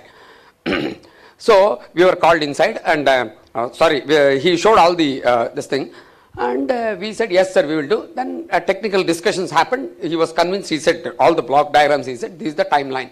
You have to do the projectile motion is what you have to design, including the hardware. We said yes. We'll do the pilot module, because CABS was known for the pilot modules. Then we came out, we asked Tyagarajan. See, he introduced, he asked our names and profile we gave. He did not introduce himself. No, he is Dr. Abdul Kalam. So I had opportunity to work with him for 2 years. Yeah, what a man! What a man! You know, he came to know that I am from border, where I know Tamil, Telugu, Kannada. He was showing one diary. The first page of the diary used to have a clear, very articulate, the clear handwriting in Sanskrit. I read that. It was from Upanishad. Swadhyaya pravachanabhyam na pramaditavyam. I read very fluently because I am a smarta Brahmin. I know Vedic verses, etc. So he said, yeah. He used to talk to me in Tamil and Sanskrit. Both. Sanskrit is very, very, anyways. So I read that. From which place of that that verse is selected? I did not know, sir. I said, sir, please, sir, can I tell you tomorrow? Enna, veetukku poyittu appa kettitavariya kalade. That affinity I had. Those days no Google search. Yeah, I could have told him, please, sir. Yeah, no Google search. So that way he was having such a knowledge. I went to Rameshwaram just 15 days back, taking the family to visit those places, etc. Went to his library, took all the snaps of what he read, IEEE books those days, to enter into the IITs, etc. He was, I think the family also said that he was buying from the second-hand book-stalls, coming, preparing, entering into the competitive level. What a man. So there are so many things to learn about him. Is a different issue, but otherwise he was saying, don't be emotional about any persons. See the objective. It is not the person important. What he thinks is, that is what I learned from my Kiran Kumar ji. And when I met him, I was so emotional. And our Krishnamurti ji, fantastic. He took us to all the labs. What a facility you have, sir. The great motivation that I can get at places. So this is the idea of the people, and bringing the, especially Nagaraj ji. Base education is one thing which he brought, and then when Nagaraji name comes, base only will come. But otherwise, I think in a different perspective that he has. My vice chancellor was here. His daughter also doing her, she's in Victoria Hospital. Did her thing in what is Bangalore Medical College. He's a student of BASE. That's what my vice chancellor said. Sir, she studied at BASE education. See what these people's thinking is. See, he told about 3 things: slow learners, mediocre learners, high order thinking. So what is that you have to do now is take yourself and then make the project, the best of the best project in your own this thing, and then start doing, so that they will get convinced about your project, and then go ahead. Sir, thank you. Thank you so much. Wings of fire here. You are about to fall on wings of fire. Oh, is that okay? Wings of fire. Please. Yeah.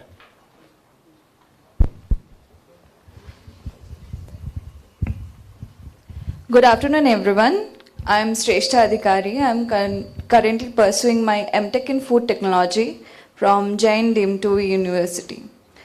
My question is related to DFRL. Like, I'm interested in working more in space foods. So that's why I wanted to know what is the prospect of dried products, that what retention it should have when we are working in dried products. So if anybody can give me an insight on it, I will be very grateful. Sure. I would request General Sundaram as well as Kiran Kumar ji to answer this.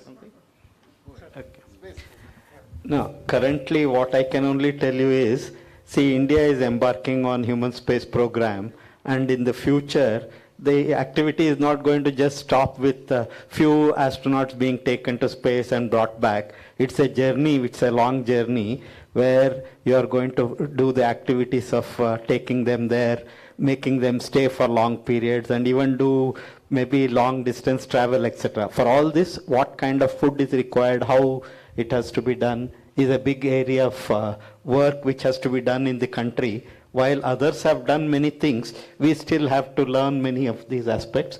So there is an opportunity for that. Now, how exactly it is going to roll out, today if you ask where I should join, where I should go, I won't be able to tell. But definitely I can tell you in next few decades, this is going to be one very important activity where India is also going to spend its resources, both through government and through private enterprise. So actually, while studying through all this, interdisciplinary topics are also coming, like crop Casma is one tool that is developed by NASA for analyzing the soil moisture from geospatial networks. So do you think that we also can, like from ISRO also, we can develop some analytical tools and provide certain, to agri-tech we can support like that?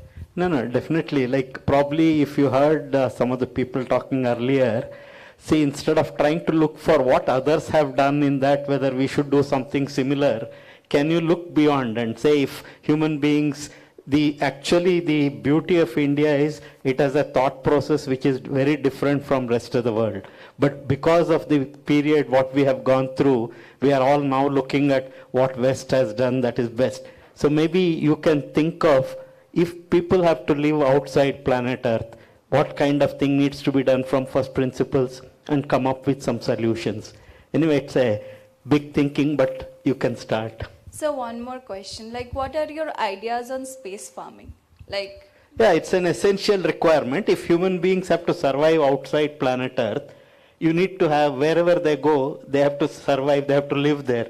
So if they have to live, first they have to create conditions conducive for living, or it has to be totally all enclosed systems all the time, or you can create an environment where you can live.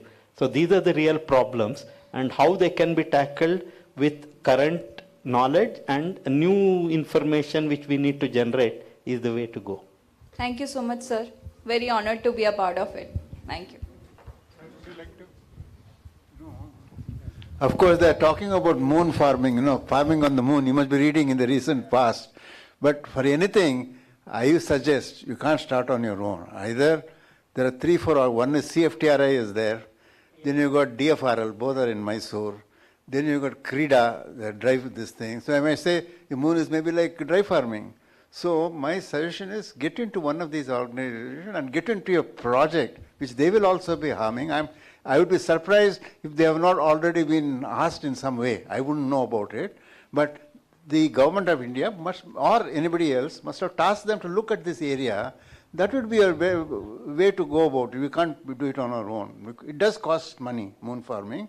I do know, for example, when they went for, Sharma went for space, the food was developed in DFRL and CFTRI, and it was tested in our laboratories for environment testing because of high altitude and all. So it is this thing is there. So I have always found you have to get in, if you're there, get into an organization which does that. There may be some, because if you go today in the plane, you get upma. That has come out from one of these things which are there, but marketed by somebody else, totally altogether on a commercial lines. I like that upma. You put hot water and you drink. We use that in high altitude also. You get food, ready-made food, we put hot water, that itself is difficult, but then we consume it without doing any other thing. So you have to look at it that way, whether it interests you. Get into one of these organizations which can then nurture projects. That is what I would. You decide. You can't, straight away, who's doing space farming, you say, you won't get that. It will happen to the other owners. You have something else on your mind. Yes, with respect to that rodent cyborgs, I have one question. Oh, on cyborgs? Yes, I'm prepared to answer. You tell me. So actually, I did my BTech in genetic engineering. So I have just one question, that these rodents, can they be genetically modified for this purpose alone? Yes, very much, because the rat brain has been analyzed, even our brain has been analyzed. In fact, I have told him, you look at transfer function for the rat brain. You know, for any brain, you are modeling the brain. You got Center for Brain Research here on this one, no? They ask for various things. I am asking, why don't you do transfer functions? You put something here, something else happens. Put something else happens here. That I feel is a good area for modeling the brain. But I find it, NDRF has got a NLI instrument. Where is it? You got, I don't know whether you're aware, you got an NIL instrument for doing that type of instrumentation. You must be aware of that, isn't it? Nobody is using it. Why don't you, Raghutam, no, why don't you, I don't know, you get it out of, where is, you are there, no? It is lying in your Karnataka State Center, one of the rooms. You get it out and get people like that to do it. Okay, I'll get you one more person. There's a person called Preeti. She stays here. She had worked in Nimhans on brain research and rat brains. You get people like that. And then you can do it straight away. That is for a cyborg. Either you put implants on it and guide it. I'm saying don't do that. Because use a rat can sense you. You know, rats are very, very, very intelligent. Have you tried ever catching a mouse in a rat trap? No, it will eat the food, but the trap won't be sprung. They are that intelligent. And they can track you. This thing is much better than a dog. People are afraid of rats. It's not so. Mickey Mouse is so, what should you say? He's very intelligent. He's quite an intelligent being, no? Mickey Mouse is there. And similarly, the dogs, I'm sorry, since you asked it, I'm taking a little more time. Detecting these, Princess Diana, you know, she was interested in Africa. All those people losing limbs, this thing. That's what interested me also in some way. And they were using dogs. There was a society in UK which every year used to give a gold medal. For 20 years, dogs were getting the dog medal, one gold medal. Year before last, a rat got it. A 6-year-old rat called Magawa from Africa. He doesn't know whatever it is. As far as he is concerned, you give him bananas, he's quite happy with that. What will he do with the gold medal? But the people who trained him had that little, they had the motivation to do that. So if you can look at the cyborg, I am prepared to, okay. No, sorry. If you go to, today it's over. Today the 18th, there is this thing in Mangalore Palace grounds. There's exhibition going on. There's one stall called TPI by Dr. Mahesh Jayachandra. He works on neuroscience. He has also worked on rats. He has operated rats in New York. There are enough people. So ask them, or I'll put you in touch. There are insect cyborgs. I often work on NCBS. That Rane is there still? Hello? The Rane is still there, NCBS? No, he's still there. He works on insects, insect cyborg. We wanted them to work on insect cyborg. I won't take more because everybody... Thank you so much, sir. Thank you, sir. Thank you, sir. General Sundaram is very fond of cyborgs. No, I know rodents, yeah, rodent cyborgs. Yeah, yes. Any further question? Yeah, please. Maybe another 2-3 years before I go off and see rats from outside.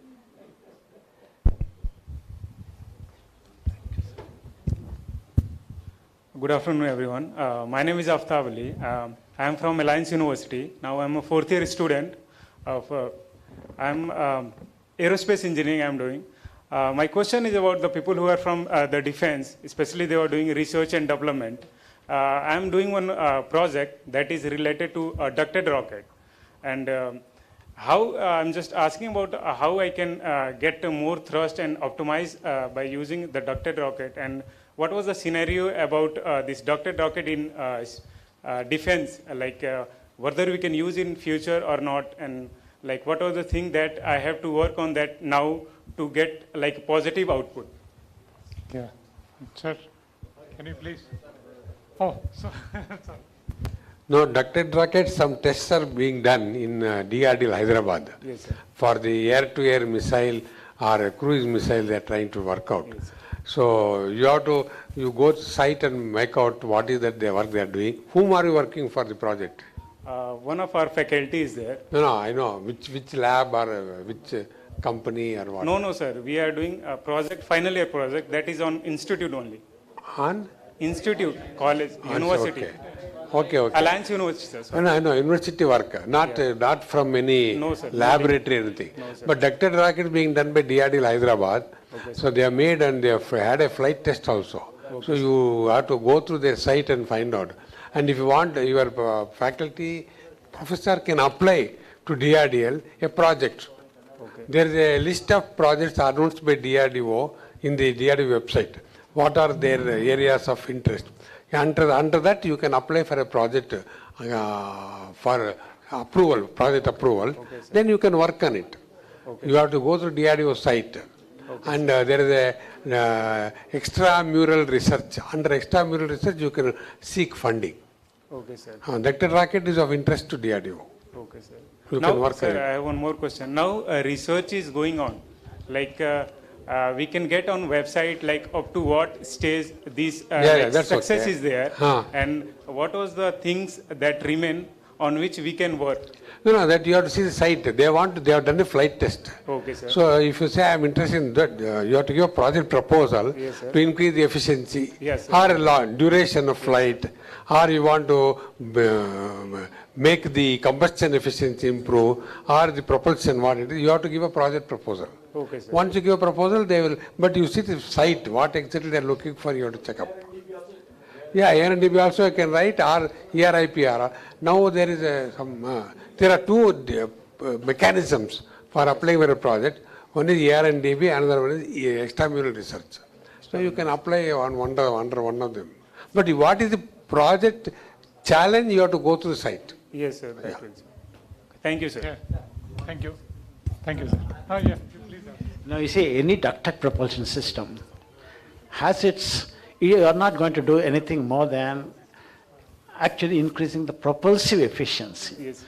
For different applications, you will have to make different types of ducted systems. Ducted rockets is one. There's a ducted engines for even for, and if you have a micro aerial vehicles, if you have a reciprocating engine, there also you can create a ducted propulsion system appropriate to that. Okay? So it is that which is important, efficiency. On where you can get funds, etc., it is there on that side, not with us. But I think there is a lot of interest in that particular thing. Yes, sir. That's true. There is a question online, general question. Following the footsteps of Dr. Kalam, what is your vision for space, science and defense in our country? I'd like to pose this question to both of you, sir.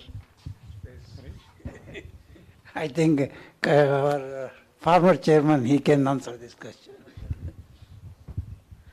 Now, in terms of space science, Kalam's vision, one of the things was definitely how to generate energy which is required and making use of the solar energy available from space. One of the key things there, of course, is in terms of the availability of sunlight 24/7 and then harnessing that for providing solutions on Earth. The real issue today is, of course, in terms of cost of doing this activity and reaching there, setting up the system. So until the economics of doing that becomes more appropriate, but his vision was how can we make use of solar energy and provide solutions to the problems on Earth. That was one of the key things he was working on towards the end of his actually tenure. Even as president, he was looking at this particular problem.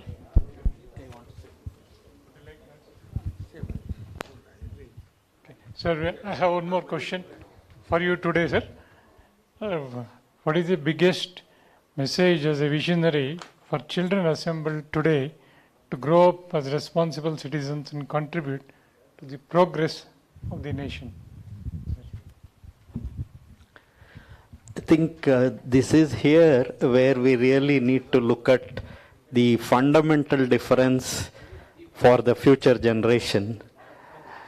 Now, for a long, we have been, see even the whole process of education, what we have gone through, and the kind of environment that we live in the society that we encounter is what makes a difference. Today, the country actually, not only our country, but many other countries are facing an environment which is to such a great extent controlled by few entities, which is driven by profit or consumerism, and all the whatever devices that we have in our hand or media that is available to us, every one of that is being used to manipulate human beings as an individual and then create a society where everybody is aspiring for something, etc., etc. But if you look at what Kalam has said and done, what I would think is his message would be, first and foremost, explore yourself, understand yourself in the context of this, what is happening in the society. If you are capable of understanding yourself, then you can achieve or do whatever you want to do, irrespective of which field you take. And today what all these artificial intelligence and even data collection, for example, what Prayoga itself is trying to tell, that we need to collect information about what is happening. I think today we really need to look at, in the process of education, what is happening in the society today, how much it is influencing all of us as an individual, and whether what we have been doing for last many decades, etc., is it still worth looking at it in that fashion? Anyway, coming back to your final point, I think my suggestion would be, we need to learn the information about ourselves best. What are we? How are we actually interacting? How do we actually come to acquire knowledge? How do we make decisions? And how we live in the society? If we address towards this, we will be better citizens of the globe. Thank you.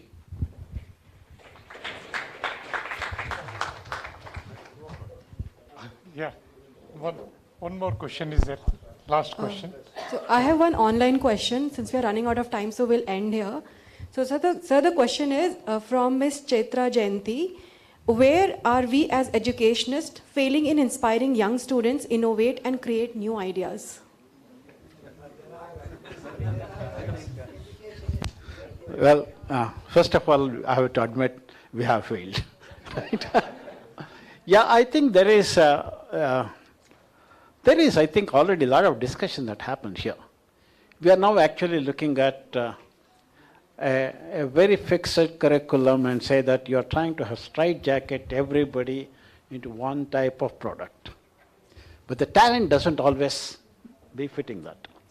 In fact, what is required is looking at the interest of a child or the student at the appropriate stage and say what best you can do. Now, there are too big a country, too many people, we are unable. I think the parental support is extremely important in the days to come, particularly. We are looking at the parents now who are now educated, not the type of things that the earlier generations had.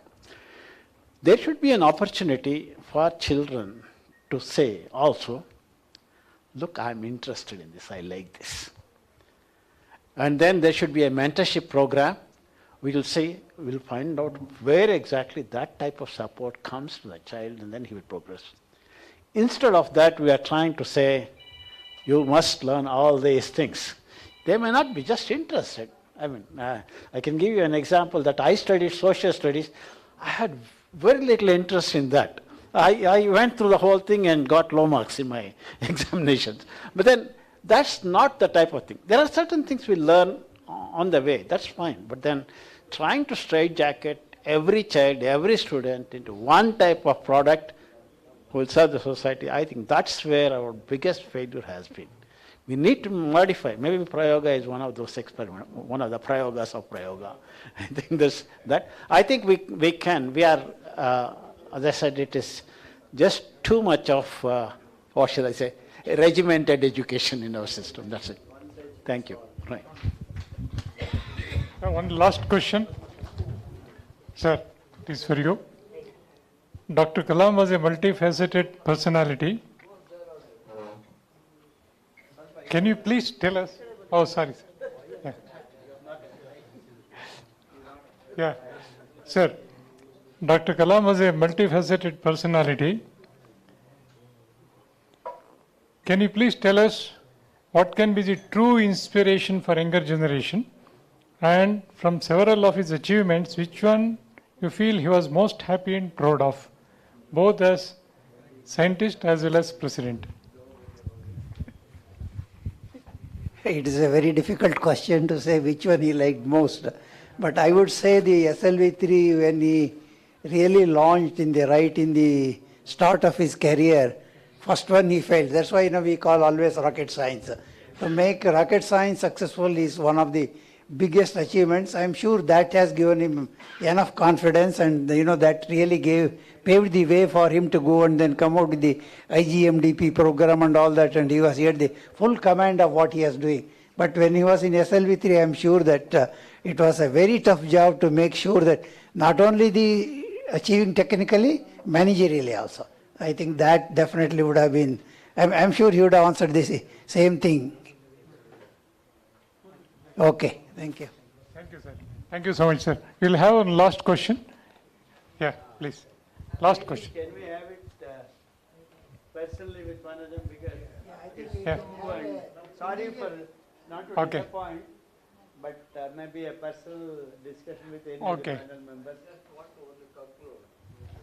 Okay. Okay. Okay. Okay. Because, sorry, don't feel bad. We will have a discussion. Lunchtime is. As a, Please come and have a discussion. as a mark of respect to Kalam, let Kalam, I think today newspaper announces the private company launching the rocket along with the satellite successfully. It is a great tribute to his on his birthday. And I understand another 30 people are all working on this project. To what level they will go up, I do not know. Whether it will be a competitor to ISRO later, is something you can answer. Complimentary. Okay. So thank you very much. We'll go to the next session. Last part. We'll have a vote of thanks by Mr. Srinivasan. Welcome you all. It is my present duty to say a few words about vote of thanks. I first thank all the speakers who spoke elaborately about Dr. Kalam and his contributions to the aerospace and defense, as well as a human being aspects of the Kalam has been brought out very nicely by all the speakers. Next, I thank Prayoga and their great team who provided great ambience and provided opportunity for conducting this session in a very lively manner. For both the online and offline audience could really enjoy all these sessions actually. Next, I want to thank all the sponsors who have contributed immensely towards conducting the program in a smooth manner. Then I thank all the audience, online and offline, the students and the dignitaries who have taken their valuable time and grace occasion. And then I thank all the people who have supported us behind the scene, worked tirelessly for a few days to make this function a grand success. Thank you one and all. Good afternoon. Yeah.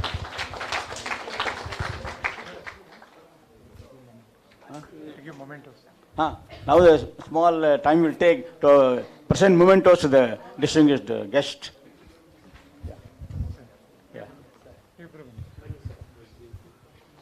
Dr. B.N. Suresh, kindly receive a memento from, on behalf of the organizers, kindly receive a memento, sir.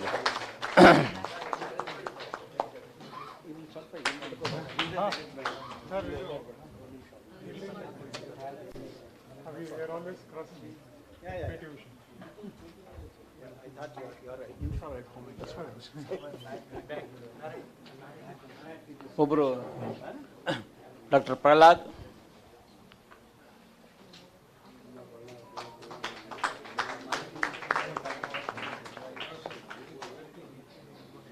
అక్కడ ఉంది.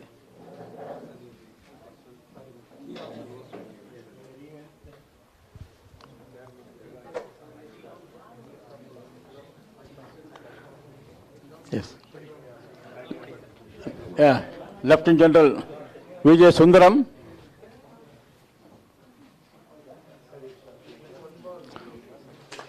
Who has worked shoulder to shoulder with Kalam for decades. For 2 decades he has worked.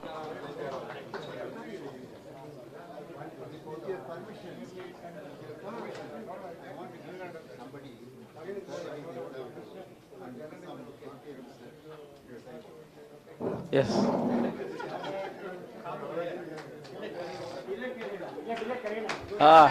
It's a very good gesture, kind gesture by General Vijay Sundaram. You want for a good question posed by the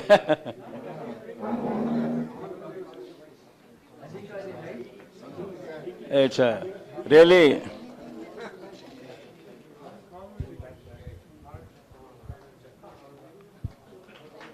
yeah. Dr. Kiran Kumar from ISRO.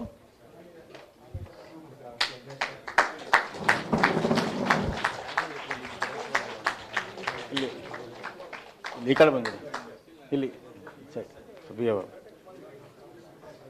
ಆಯ್ತಲ್ಲ professor B V Rao ಇನ್ನೂ ಯಾರಿಗಾರಿಗೆ ರಘುನಾಥ್ ಎರಡು ಈ ಕಡೆ professor B V Rao ex-chairman of NDRF and professor from IIT.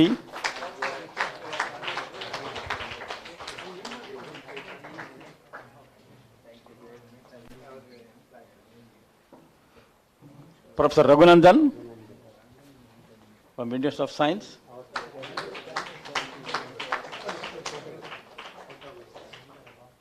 Near sir. ಇದು ನಾಗರಾಜ್ಗೆ ಅವ್ರಿಗೆ ಇದೆಯಾ Professor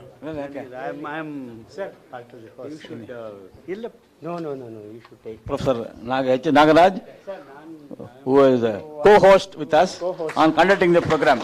Really appreciate his sir.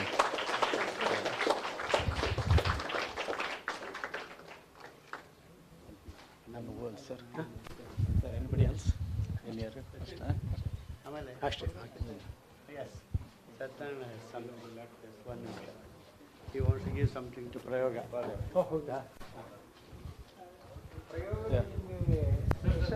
And also a teaching.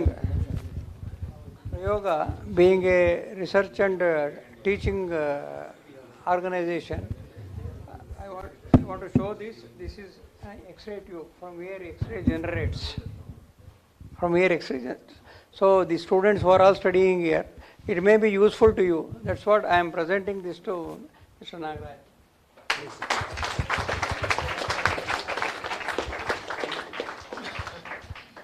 Vacuum tube to generate a X-ray.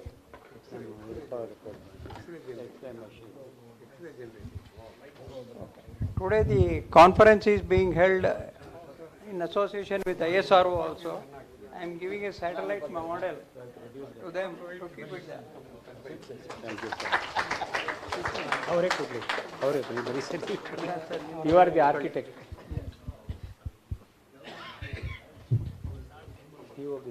Okay, bye, Mari.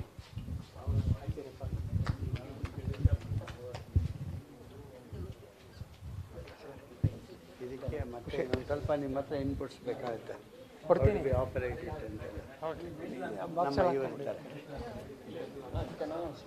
Sir model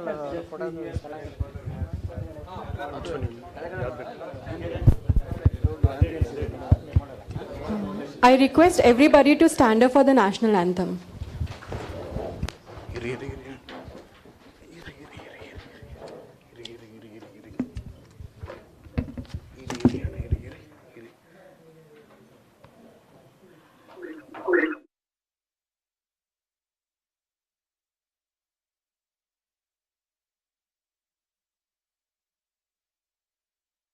Bharat भाग्य विधाता पंजाब सिंध गुजरात मराठा द्राविड उत्कल बंगा विंध्य हिमाचल यमुना गंगा उच्चल जलधि तरंगा तव शुभ नामे जागे तव शुभ आशीष मांगे गाहे तव जय गाथा जनगण मंगलदायक जय हे भारत भाग्य विधाता जय हे जय हे जय हे जय जय जय जय हे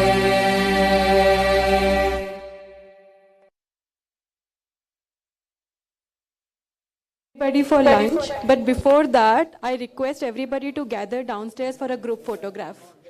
Thank you.